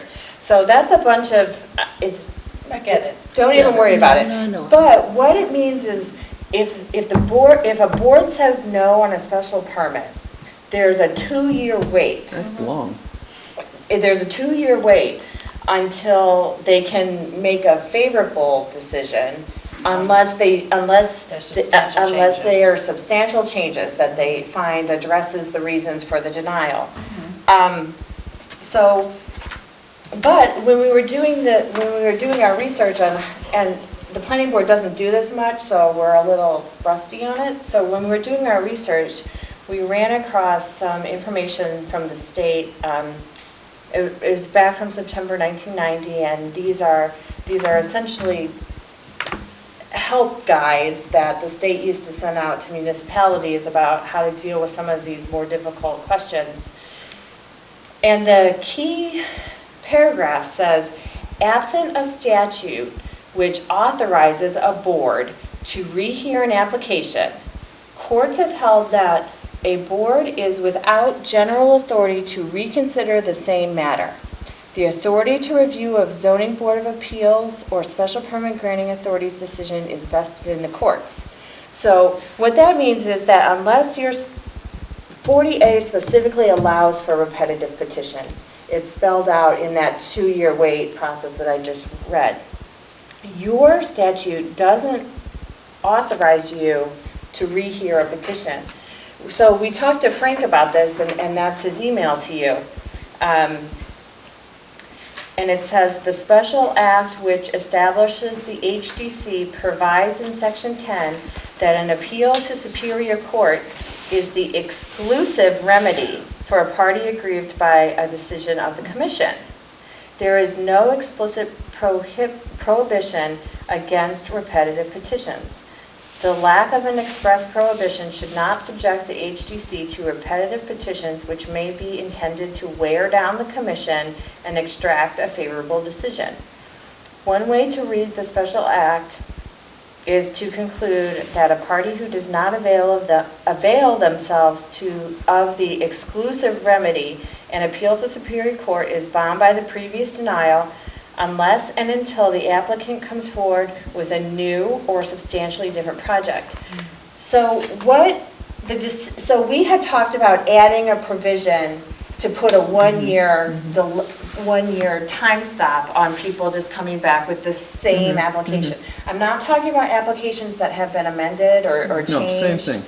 I'm talking about the same thing, coming back time after time after time. Or maybe we just say minor changes. Or what you would consider Insubstantial. Yeah, insubstantial changes. Unsubstantial changes. So what I had suggested to you was you put something into your act that models 40A, which is what I'm familiar with, that says instead of a 2-year wait, there's a 1-year wait to come back. Frank is saying You can do that if you want to, but your section 10 of your special act says that the remedy is exclusive to Superior Court. I need to change the tape. I need a pause. Okay? Okay. Do we freeze in place? So we don't move?